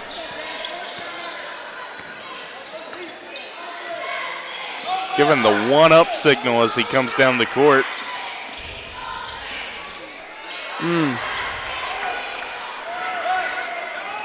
Two-point ball game. Theobald with it. I don't think I've seen Searcy take a direct shot all night. They always pass the ball before they go for the lay-in or go for the shot. And yeah, no, Brady, Searcy, a heavy off-the-ball team. And again, we see so much of the offense kind of funneling to this corner down here. Back outside, Theobald, wide open three, not enough on it. Lane going for the rebound, got a hard knock in the air. Looking for the mismatch. Good job by Cole Puckett to get back and defend. That could have been a wide open shot there. 15 on the shot clock. Coach Gill calling for that man defense, and no good on the shot. They're calling for the pressure. Threw it off Benji Goodman. Goes out of bounds. It's going to be Searcy ball as the clock resets here. I mean, it's a pretty terrible spot to have an inbound. I'm not going to lie. Directly in the corner. Oh, he made that pretty easy. I'll open my mouth and insert my foot. Oh, out of bounds. Into the corner of the arena. It's going to be Greene County Tech ball. Brady, I think he was aiming at our cheerleader. You think? I think so. Think there's a little conspiracy out there? Yeah. Keep an eye on that, Brady.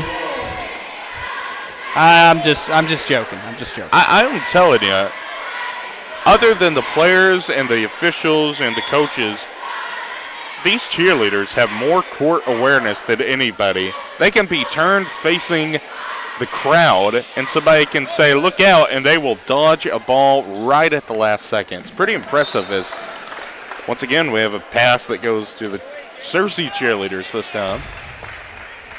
So I think we were trying to get them back. I think you hit one of our cheerleaders, we hit one of yours. Tick for tack. Yeah, eye for an eye. It's a cruel world. Searcy trying to get a bucket here. Back outside for three. He nails it. Trenton Mead on the three. Puts him up by one. Benji with it. Man, you'd love to see Benji start raining threes here. Down low, wide open. And he'll get the bucket. Cole Puckett having a heck of a night. 9 points on the night. And draws the foul. Yeah, he has really looked good tonight in the paint. His footwork has been there. Hey, we've seen the dream shake. We've seen him working to his spots all night long. With that, he gets double digits on the night. Old-fashioned three-pointer. Under a minute left here in the first half. Tucks up by a couple. Searcy trying to crawl back and get this lead. They've only had it once here tonight. Been right on the heels of Tech all night long. Working the perimeter right now. Trying to, and a traveling violation called on Isaiah Carlos. Searcy pleading its case. Nobody tripped him. He fell on his own. I would call that traveling. Not sure what the argument is there. Yeah, I mean, if anything, I think Lane caught him. I think he tried to prevent him from hurting himself on the court. Oh, backwards ankle breaking. Caden. Jonah Lane. Tech going for the final shot. Working the Searcy magic here. Oh, almost lost the handle there. Cup loses it. Theobald scoops it up. Gets a foul called. Not enough to take him to the free throw line, so it should just be an outbound pass. Not enough fouls on the night. Carlos comes back in after a brief breather. 1.8 on the clock. Got to be a quick shot. Carlos sends it. It's no good. Pretty good look at it, though. At the end of the first half, 27-25. Greene County Tech with the lead. We'll be back for second half action next.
Welcome back, everyone. Brady Dowler, Caden Brown here on the stands tonight for Searcy and Greene County Tech. As you can see, Tech with the slight lead as we begin the second half, 27-25.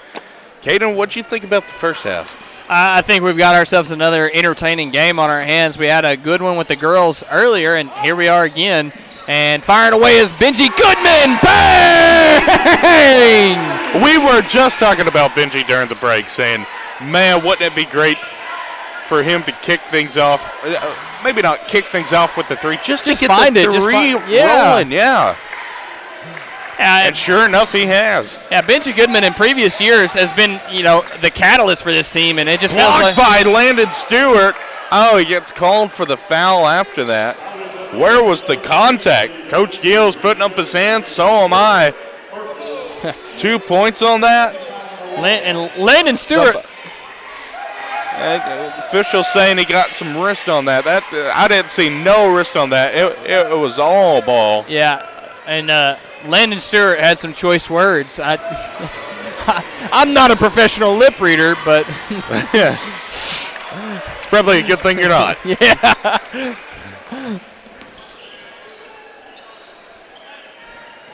Tech trying to tack onto this lead. They're up by 5. Whoa, loose ball goes out of bounds. They're saying it's Searcy. My man was doing a cartwheel.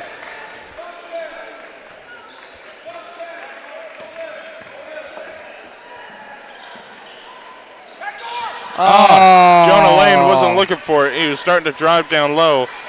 And Puckett saying, that's on me, that's on me. Taking the accountability on that one. That's a good leader right there. One of the first times we've seen Puckett make a mistake tonight. I mean, he's got 10 points on the night, and he's been having his way in this one. Slip up there. Off the screen. In the corner, thinking about that three again. Duffy, such a threat beyond the arc, along with Theobald. They've been trying to get both of them open since about the first quarter. Duffy, no good. Excuse me, that was Williams. Rebounded there by Cup.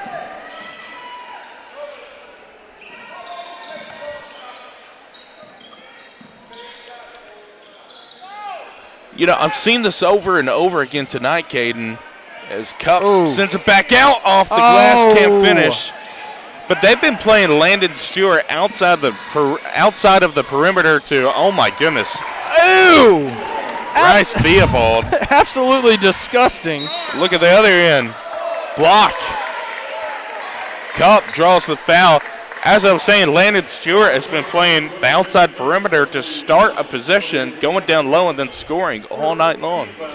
Well, I mean, Brady, with Coach Gio's 4-out system he runs, Puckett is his one-man in. So Stewart going to be the guy that kind of stands outside and kind of starts the playmaking process. Maybe just the guy he prefers out there.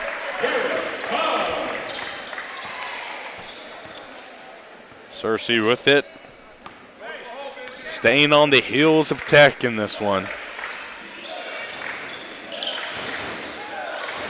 Lane hits the deck. Down low. Theobald sends it outside. One-on-one with Stewart. They'll have to reset with 10 seconds here. This 3-2 defense working like a charm for Tech right now. That shot's off the side of the rim. Goodman with the rebound here. Stewart 2-on-1. The pass.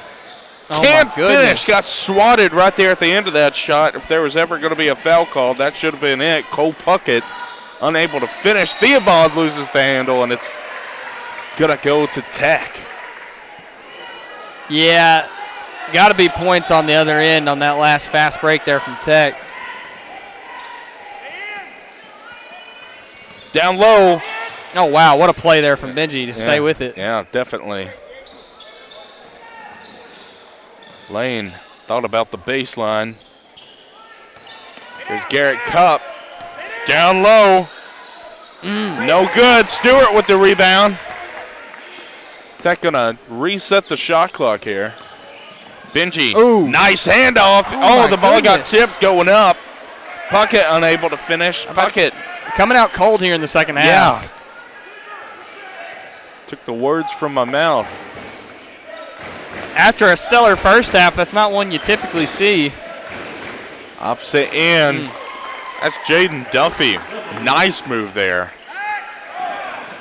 Nice lay-in. Speaking of nice lay-ins, Garrett Cupp, who has been on fire this entire game, continues his streak. He's got 7 on the night.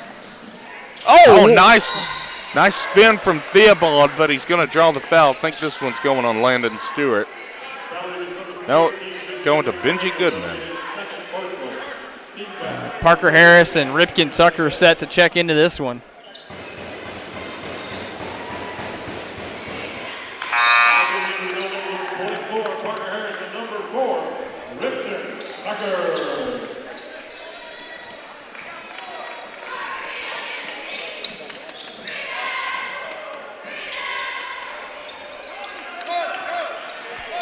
Rebounded by Cupp. Ooh, Down low. great. Nice little hesitation, and Parker Harris will sing it. Great move there from Parker Harris. He's got 9 on the night. Theobald spinning again, driving down low, and he sold that pretty good. About to say, that's pretty good defense there by Garrett Cupp. That was pretty good defense there by Garrett Cupp.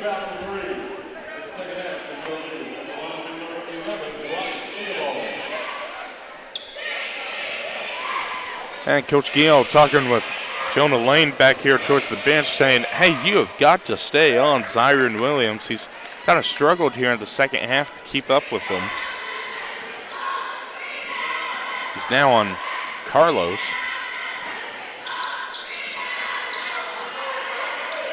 So here's Lane with it. Speaking up. Had Parker Harris there on an early cut. Jonah trying to get it down low to Landon Stewart.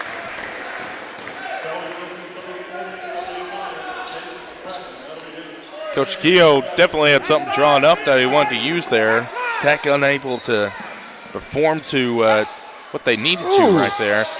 Inbound pass. A snag there by Cupp. Looked like he turned into a receiver.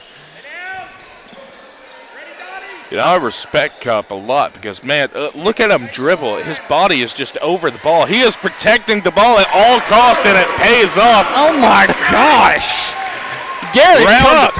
Round of applause, definitely. Garrett Cupp, have yourself a game, mama. There goes that man. How many points does Cupp have on the night? He's got 9 on the night in this one, and he is on fire in this one. Yeah, right in the heels of Cole Puckett as far as scoring leader. It's a 6-point ball game. Searcy. I'll tell you. Foul. Where was the foul? I'll tell you what, though. For every bit of work he's doing on the offensive side of the court, they're not doing him any favors on the defensive side of the court. He is playing some great defense, and he's being punished for it. But you'll see that a lot. He, as I said, I believe he's this team's best defender, and a lot of times he might lead the team in fouls because he plays so physically. Right. Zyron Williams sinks it in for the Lions. Tucker back in the ball game, needs some help. Gets it to Goodman. Around the horn we go. Here's Benji, mid-ranger. Unable to get it, rebounded by Williams. That's usually a shot that Benji likes, and where there was no defender Nobody there. around and a lot of hang time. Yeah, whose man was James that? Duffy lays it in easily off the glass or into the rim. 37-35, it's a 2-point game.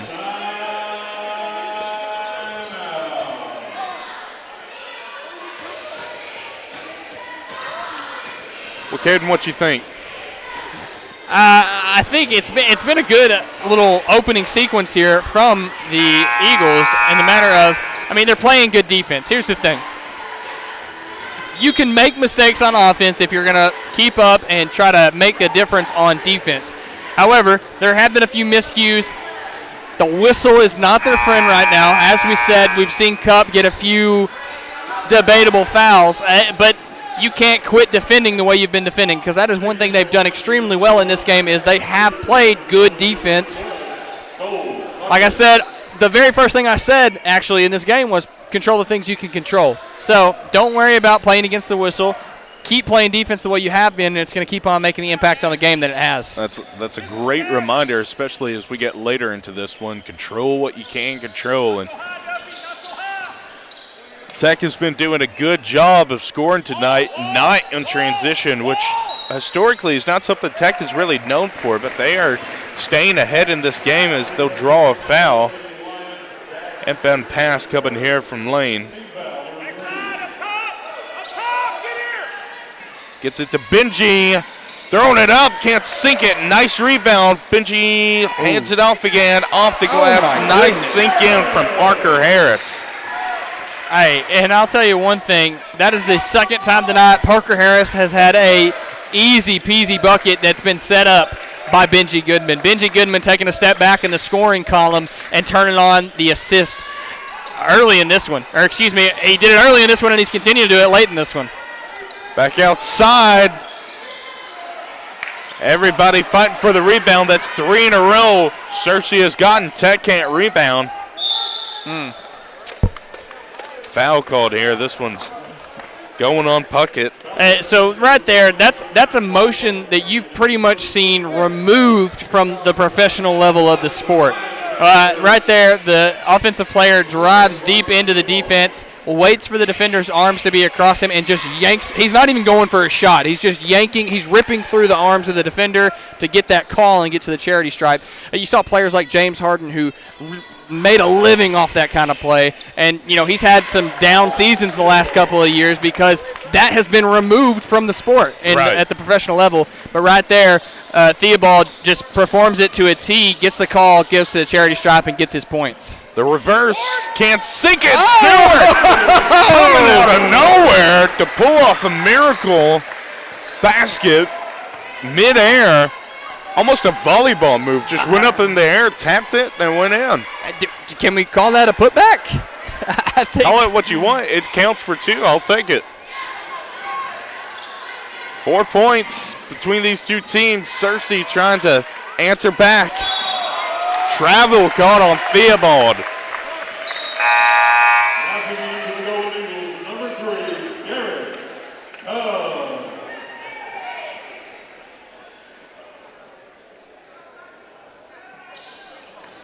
Cup checks back into this one. He's took a little bit of a breather since that foul call earlier. He's been taking about 30-second breathers all night. Benji with it.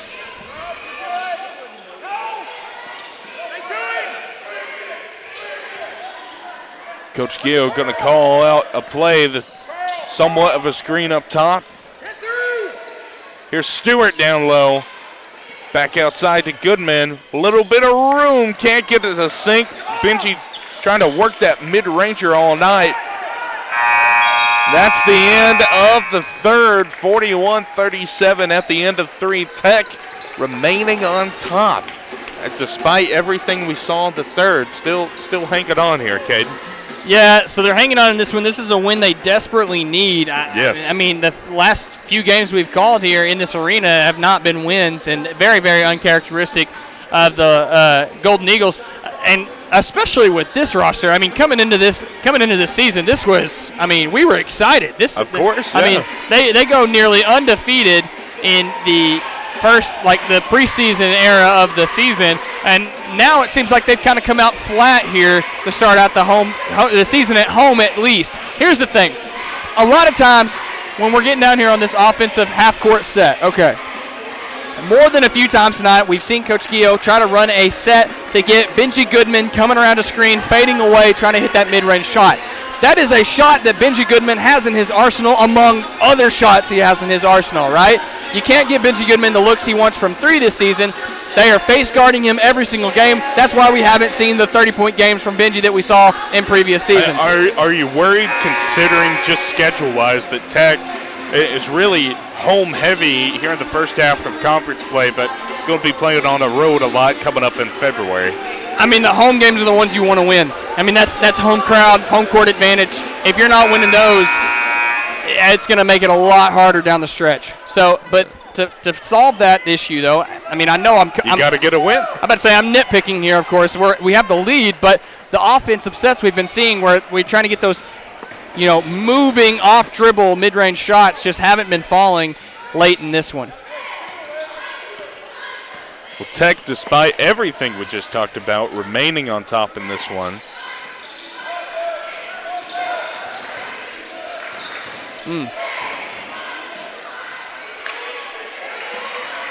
Goodman with the rebound off the missed three from the corner. Oh, my goodness. Benji Goodman was wide open on the cut. Throwing one up. He nails it. Coming in the fourth period, but right in time, a much-needed big three-pointer from Benji Goodman. So that is second or third of the night, Kate. I think that's his second one of the night. Second of the night. I'd love to see a couple more at least. Stewart back outside, down low, trying to handle it. Oh, and he gets it a roll. Benji Goodman. He heard me during the timeout. Yeah, saying flexing a little bit, coming off that one, getting it to roll in. He's going for one more. About to say, about to be 6 straight points. Would be quite the flip. And he puts Tech up by 10. I mean, just like that, he's got 9 on the night. Largest lead of the night for either team. Three thrown up. Searcy answers right back. Wow. Zyron Williams not even coming off the court with that shot. Almost has a steal there, and my goodness. Parker Harris just slings it behind his back. Stewart saves it.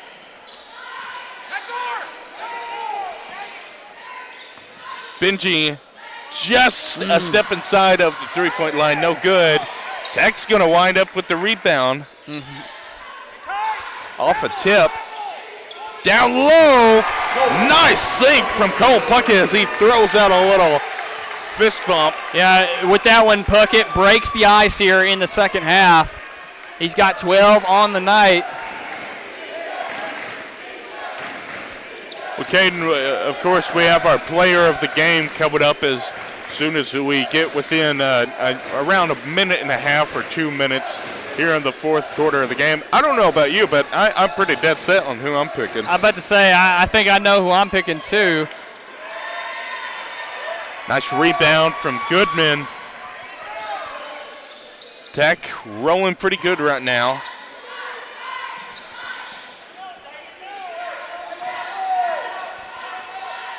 Coach Gio calls out his play.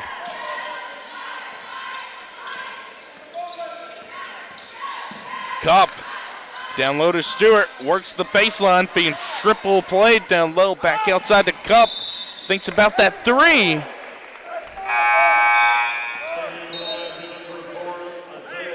Coach Gill gonna throw Jonah Lane into the game.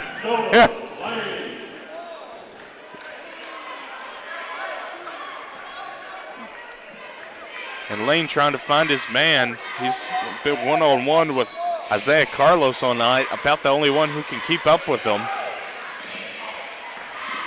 Down low, a couple swats at the ball. Tech unable to get it. Theobald trying to lay it in, no good.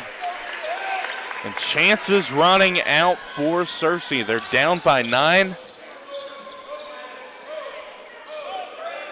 Coach Gio not wanting to waste any time. He's saying go, score.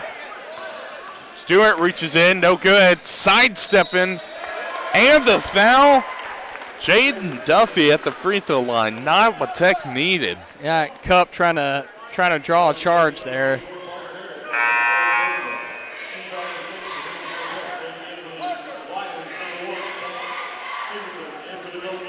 Goodman gonna sub into this one, give Harris a break.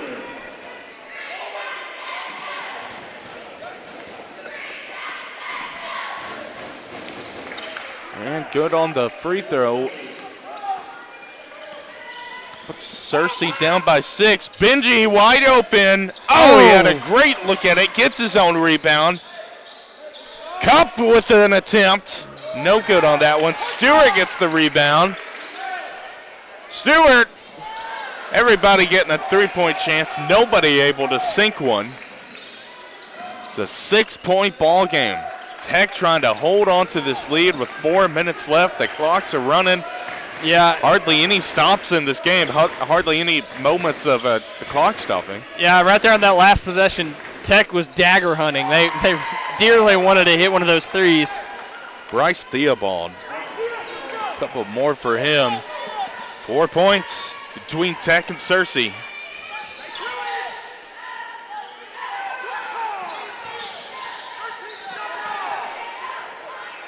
Puckett holding on to possession for the Golden Eagles. Down low. Oh, man! A pass to Stewart, who couldn't lay it in. Puckett will try again and lay it in. I tell you what, talk about precision passing here tonight from Tech. I mean, down low in the gutter. They have just been doing a great job of handling things. And three-pointer there from Carlos, his second three-pointer of the night. Had to fix the net. It was swooshed. Nothing but net on that one. Yeah. It's a 3-point game with 3 minutes left, Caden. What to say? It's turning into a game. After that little run there from Tech, it's seen Searcy kind of claw back into this one. Tech with 2 timeouts left. Searcy with 5. In case you were wondering, ball goes out of bounds. Should be sticking with Tech. Yeah. Stevenson, number 1, has done a great job of staying with Puckett, at times almost locking him down.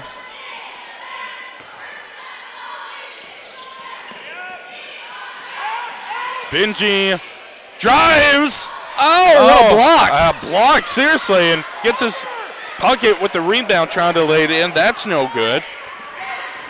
Here we go. Now he wasn't looking for it. Stevenson couldn't get the pass behind his back. It's going to be a turnover to the chagrin of the Searcy sideline.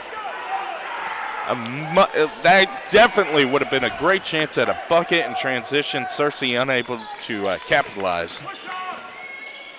Cup almost loses the handle.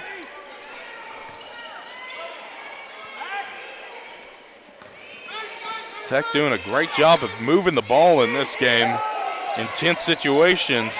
Down low. The turnaround, no good. Man. In and out of the basket. We've seen that all night. Timeout.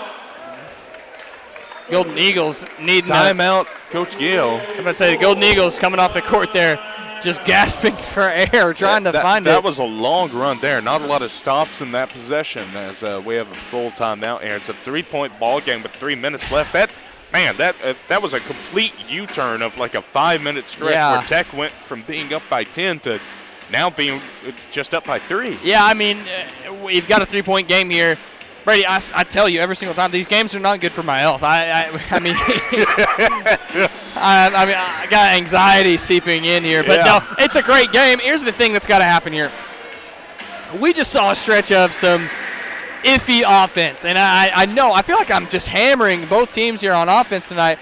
But you're trying to put away a team, right? I made a comment earlier that Tech was dagger hunting. They had about a 6-point lead. They wanted to hit that. They wanted to hit that three that was going to make it a. And to their credit, they did a few times. Yeah, no, but that's what I'm saying. They wanted to hit that. They wanted to hit that next three. They wanted to build on the threes that they had already hit. They wanted to extend that lead. You know what I mean? Stewart, Goodman, and I think Lane, all 3 in a row, could not hit a 3. Yeah, it was a rough segment of ball being played there. But here's the thing. Tech has this game in control. They have it to the point where if they just kind of control the possession, we've just seen so much like running and scrambling around at points in this game, and it's leading to turnovers, which early in this game we didn't see a lot of turnovers. Right, and the scrambling part is coming when they're trying to score. The ball handling has been excellent. They just haven't been able to find any room out there to shoot. Yeah, there's no issue whenever you're trying to scramble and the points actually come. We call that controlled chaos, right? Now, when you're scrambling and you're not getting points, that's just chaos. No good on that one. Benji swats it away right to the hands of Zyron Williams. Coach Gio beside himself, just taking a seat on the bench. He needs to sit down for this one. He's going to let his team win this game. In the corner. Good defensive stand here from Tech. 9 to shoot. Theobald sends it in. It's a 1-point ball game with a minute left. Tech has given up a 10-point lead here in the fourth. I mean, that is right there just a perfect example of they played such good defense the entire possession, and last second Theobald comes away with points. Oh, trying to get it outside. It's going to stick with Searcy. My goodness, Zyron Williams touched the ball.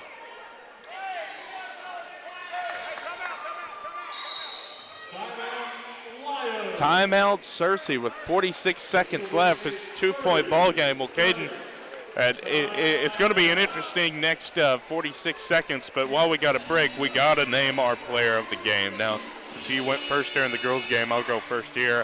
I think we're pretty unanimous on it. Cole Puckett has been outstanding in this game. Yeah, and Cole had a few moments of where you were kind of like, that's not typical of him early in this one.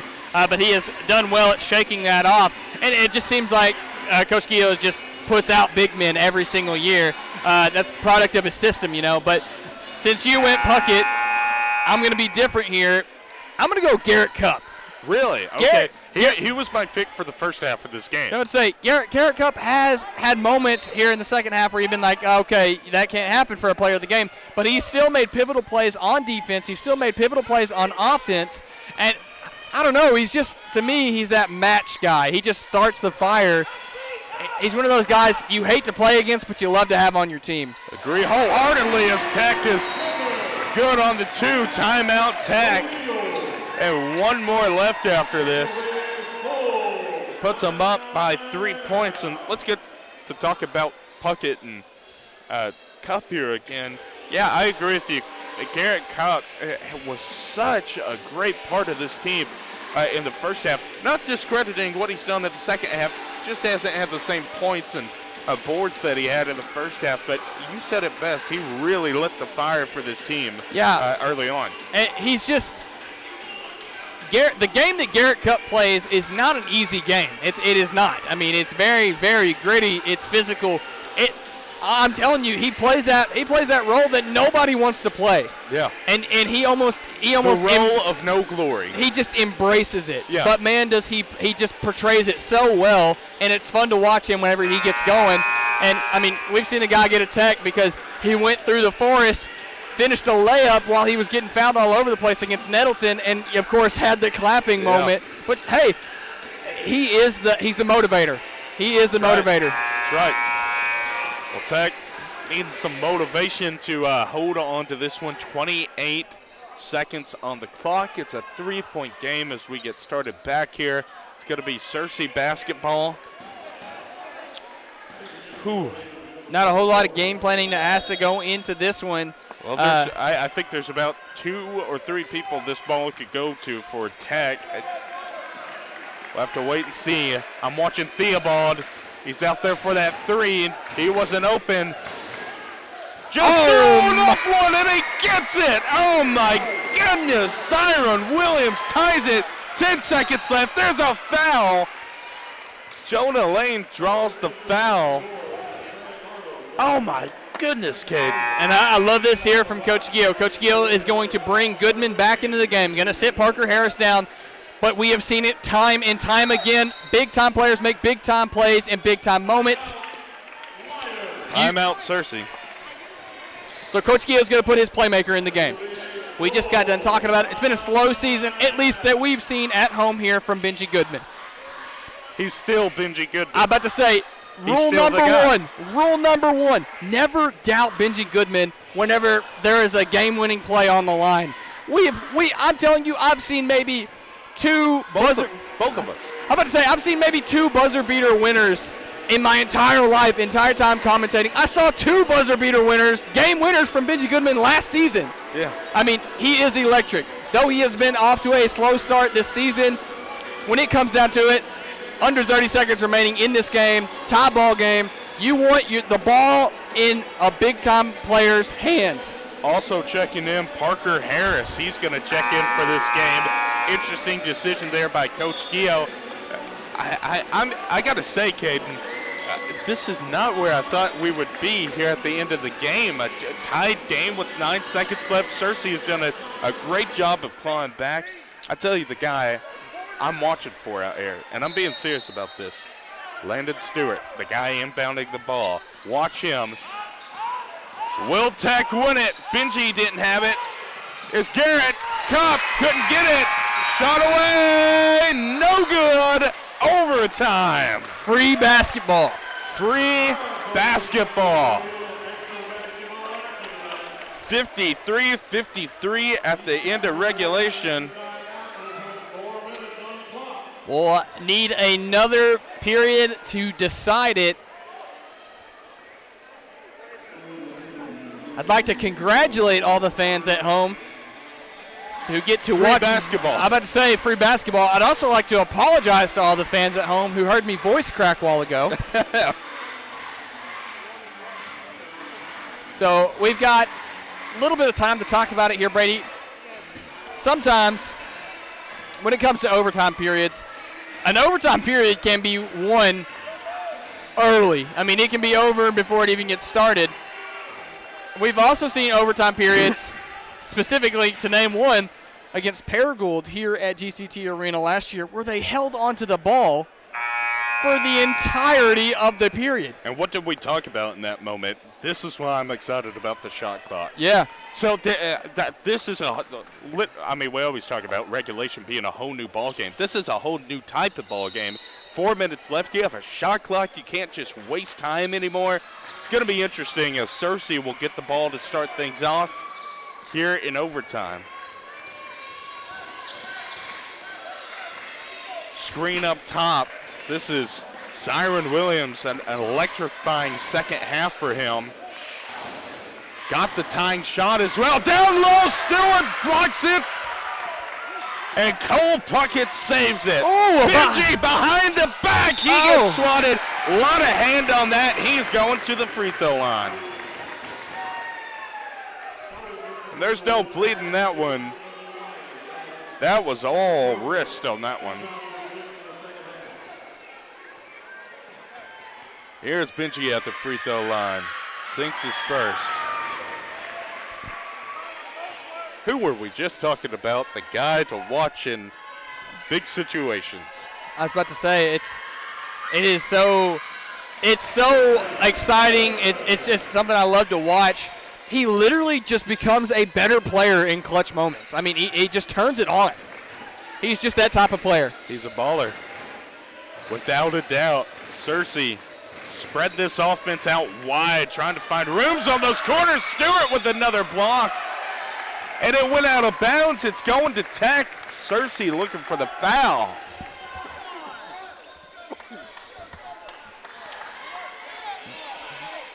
Searcy's coach lobbying there for a foul. Can't believe it that it wasn't a foul, at least in his words. And there. Foul on Benji Goodman. And there is the makeup call, Brady. Yep. And Coach Gio exactly said that, makeup call. He stood up and said that.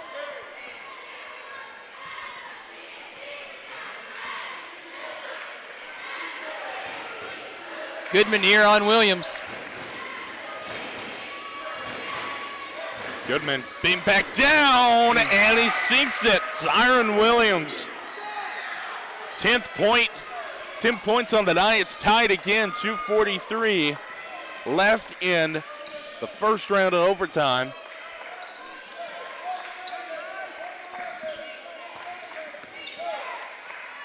Tech moving the ball as well as they have all night. Benji Goodman not able to get some room for a three. Harris back outside to Goodman. The pump fake, the mid-ranger, no good. The putback is good. Cole Puckett. That Our is player of the game. That's your MVP, Brady. He gets the slam of frustration from Searcy's coach. 16 points on the night. Searcy looking for a shot to tie it up again.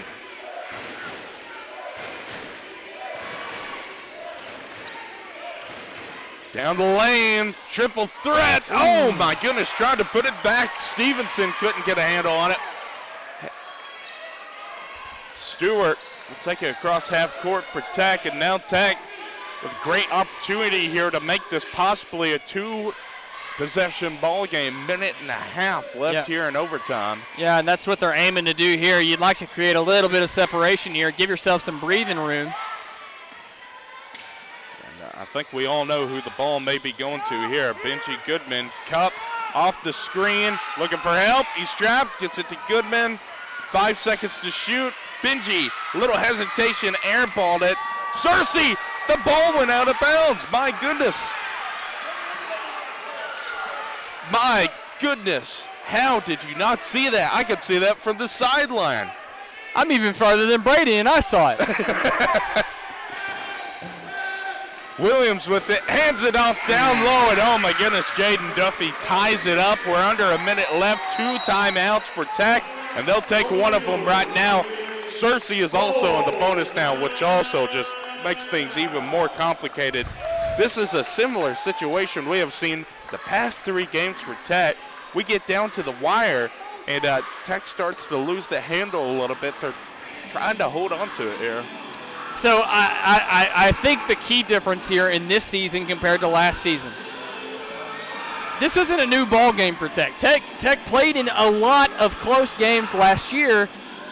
However, the difference, and this you can apply this to a lot of sports moments. There's a lot of times where teams, you'll have a record like 1-score games. How many games do they win in 1-score games? That can differ from year to year. In football, specifically, is what I'm talking about. Here in basketball, I feel like there was a larger margin last year where Tech was winning 1-score games. Like right. They were able to hit that dagger. They were able to hit that buzzer beater. They were able to walk away from a close game with the win. It doesn't feel like they're doing that this year. It feels like coming down to the minute moments, the big-time finisher moments, that knockout punch hasn't been there like it was last year. Do you think it has anything to do with the shot clock and just being forced to shoot in a situation where you would just love to run the clock? I mean, Brady, if that's our constant, then yeah, that very well could be it. Well, Tech with possession again. They're trying to get the lead. 40 seconds left here in overtime. Another timeout. Greene County Tech. This will be their last timeout of this first round of overtime. I'll just put it that way because you never know. I'd say we may see another one.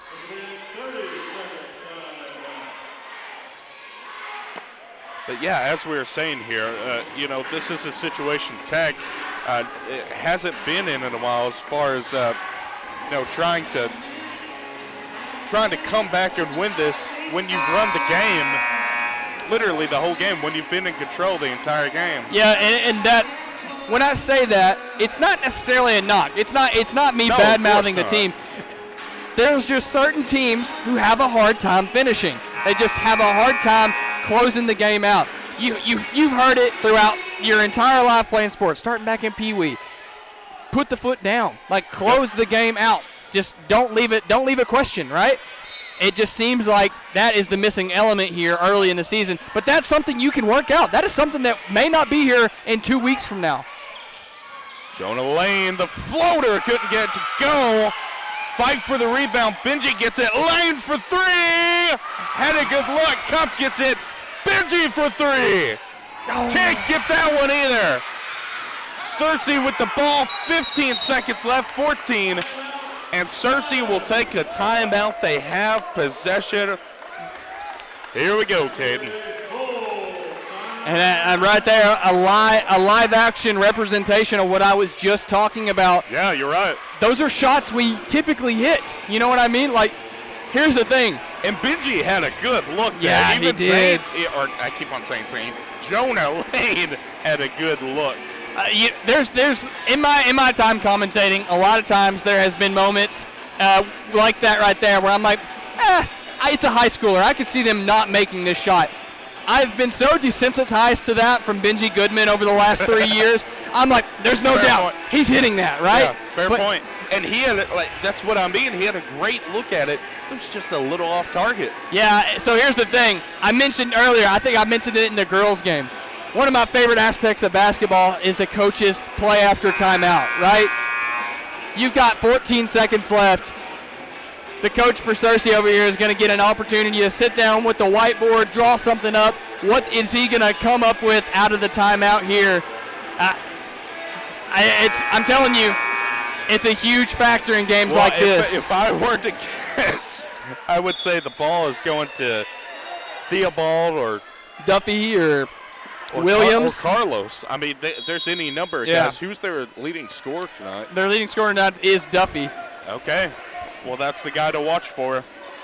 Jaden Duffy, number 12. This is Williams with it. 2, 1. For the win. Couldn't get it. Couldn't get it. More basketball.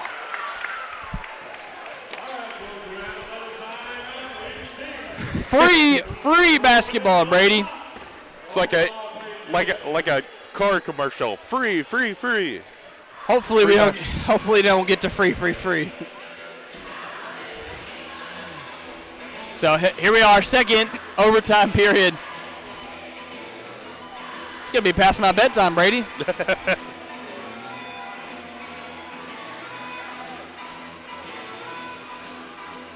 Well, it's certainly going to be a long trip back for Searcy. Well, I say that. Could be a quick trip depending on the outcome of this game. I got to say, Coach Gio, I'm watching him over there on our sideline. Not a lot of talking going on to his team about, coaching them up, so to speak, about what they're doing wrong. He's drawing something up on his board. Obviously, we're not going to tell you what we see.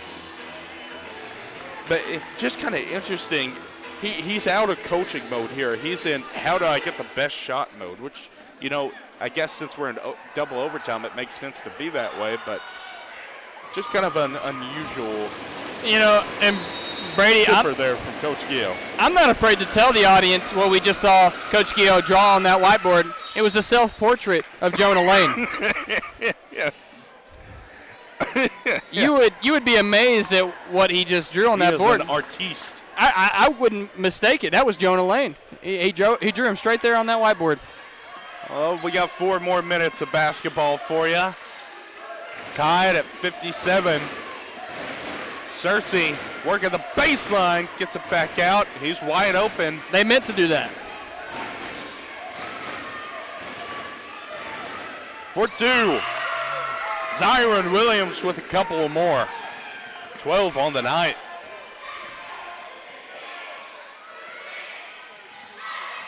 Oh, Cup. Oh, lucky break. It's a blocking foul. Could have gone either way, honestly. We've got Parker Harris coming back into the ball game for Tech.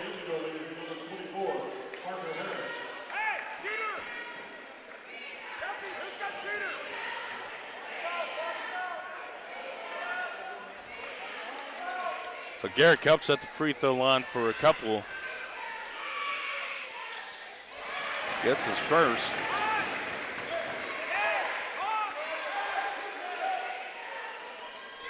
Hey, check this out. Coach Smith, head coach of the girls, is in the student section with the Rail Rumblers. How awesome is that? That is awesome. That is incredible. I mean, right in the middle. I mean, he's just square in the middle of them. Yeah, maybe our sideline camera can get a shot of that. That is a picture worth taking over here. I mean, he's banging on the Rail Rumbler sign and everything. He's with them now. Great play there. Down low, he gets it to sink. Yeah, that's an awesome play there.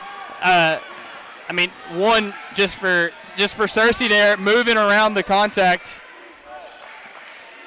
That was Stevenson there. Pocket, hesitation, back out. Stewart loses a man. For 3, no good. A little short on that one. Tech working exclusively with the 3 right now. Down low, lost the handle. This should be Tech's ball right here.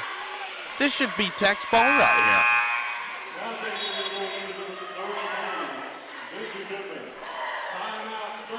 Timeout, Searcy. Tech with 1 timeout left. Searcy with 2. That should have been Tech's ball right there. I'm not the only one who saw that. Nonetheless, here we are, Caden. 61-59, double overtime. This is honestly not what I expected from a Tuesday night game against Searcy. No, I'm right there with you, Brady. I came into this arena at around 5:30, and I was feeling pretty confident. And I still am confident. I'm confident in the ability of Tech to win, without a doubt.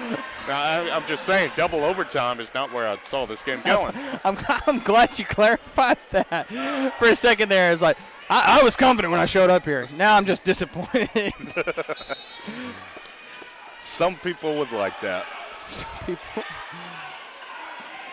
Inbound pass. Oh, man, a 3. Oh, he gets it. Isaiah Carlos with a huge 3. Been a drought for threes for most of the second half. Stewart can't get it to go. Bounces out of the bucket. Oh, no. That has to go down. Oh, man. And now Zyron Williams just going to sit on it for a minute. Head coach of Searcy just called for it. Chew the clock. Chew the clock. There's the screen. Williams, the floater, he gets it. Oh, back-to-back bites. Yeah, not looking Tech good. Down by 5. Stewart and Tech trying to get back in this ball game. Pocket off the glass, can't get it to go. Tech just unable to get anything to go. It's going to be Searcy basketball.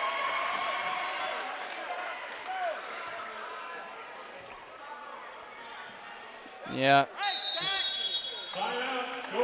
Got to call a timeout here. Yeah. 7-point lead. This is starting to get a little bit out of hand. Yeah, stop the bleeding, so to speak, as the old saying. Man, what a quick turnaround. Tech, let's recap for anyone who just may be joining us. Tech with a 10-point advantage with or I think it was around 4 minutes left in the fourth quarter. Searcy comes back just like we just saw. It bites back quick.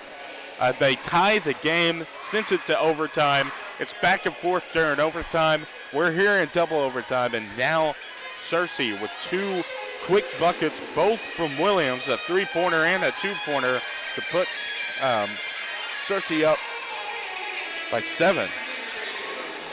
Yeah. I believe there was another bucket there from Carlos. I'll say this. The pieces of the puzzle are there. I mean, this is such a talented roster. This is such a good roster. And honestly, I think that's what Coach Gio is saying over here is, guys, you can win this game. You just have to do what you need to do. They're trying to foul. Maybe not. Easy reach. Oh, man, Harris had a hand on it.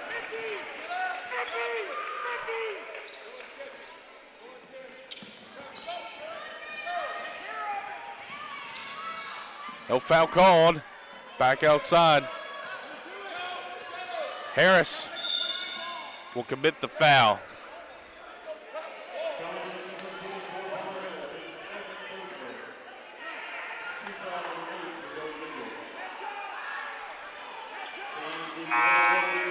Now Coach Gill telling Parker Harris, don't trap the ball. I think what he was saying is let them play, let them take their shot, because they got to take a shot with only 12 seconds left on the shot clock. Instead, now you've got Zyron Williams at the free throw line. Oh, he can't get it. Yeah, Tech really, they just need points here. It's been so long since they've scored some points. Benji, trying to get room for a 3. They are covering him like crazy. Stewart overshoots it. Tech will save the ball. Benji Benji. Oh, he had an incredible look. Wow. Tech still gets the rebound. Lane with it. Oh, and he my gets God. it to go in. 43 seconds left. Tech does not have a timeout left.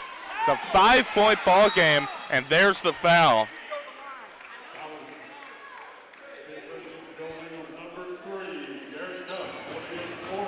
So Garrett Cup is going to the free throw line. It's the bonus, a 1-for-1 situation. If he gets both, it would be a 3-point ball game, a 1-possession ball game. Or excuse me, this is Searcy at the free throw line. I didn't even see the foul. What the heck? I was about to say, it was an intentional foul. Cup intentionally fouled him there, Brady. Excuse me. I'm getting way off track here. What am I talking about? It's past Brady's bedtime, too.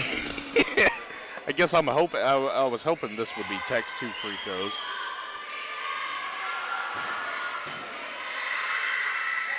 And 2-possession game. Got to shoot quick. Got to shoot quick. There it is. Wow. Lane gets it. Where's the foul? 4-point game. Still can't get him. Landon Stewart fouled him right back here. It's unbelievable. He fouled him all the way back here, and he gets all the way down the court before he gets the foul call. I don't think there was enough contact. I don't think he touched the back of his jersey. I don't think there was enough contact. Wouldn't get around the hips of him. Well, yeah, Brady, but when it's an intentional foul, the referees know they're intentionally fouling here. I mean, still got to be the contact. Yeah, but, I mean, Brady, that was enough contact. He almost put him in the row right there at the seats courtside. I mean, we're not trying to hurt people out here. A 2-possession game still, even if he makes or misses this next one. And Brady, I think the only issue I have with it, the main reason I have an issue with it, is because we saw the same thing against Nettleton in a close game. We get the intentional foul on the inbound. It doesn't get called till it's all the way down court. Benji thought about 3. Lane for 3. Can't get it. The rebound. Somebody's got to shoot it. 10 seconds left. Lane for 3. Can't get it in and out of the bucket. And Searcy's going to hold on and win this one, 63-69. Searcy escapes with the victory after double overtime. Well, you're speechless, Caden. That's what I got. Yeah, just tough loss, obviously, for the guys. Like I said, it can't be understated how talented this roster is. I mean, it's a good roster.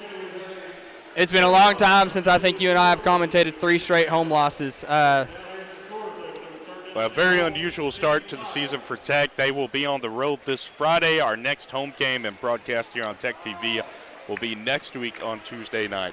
A lot of time to figure this out, Brady. You got the whole season ahead of you. Yeah, well, on behalf of our entire Tech TV crew and Caden Brown, I'm Brady Dowler. Thank you for watching. Good night.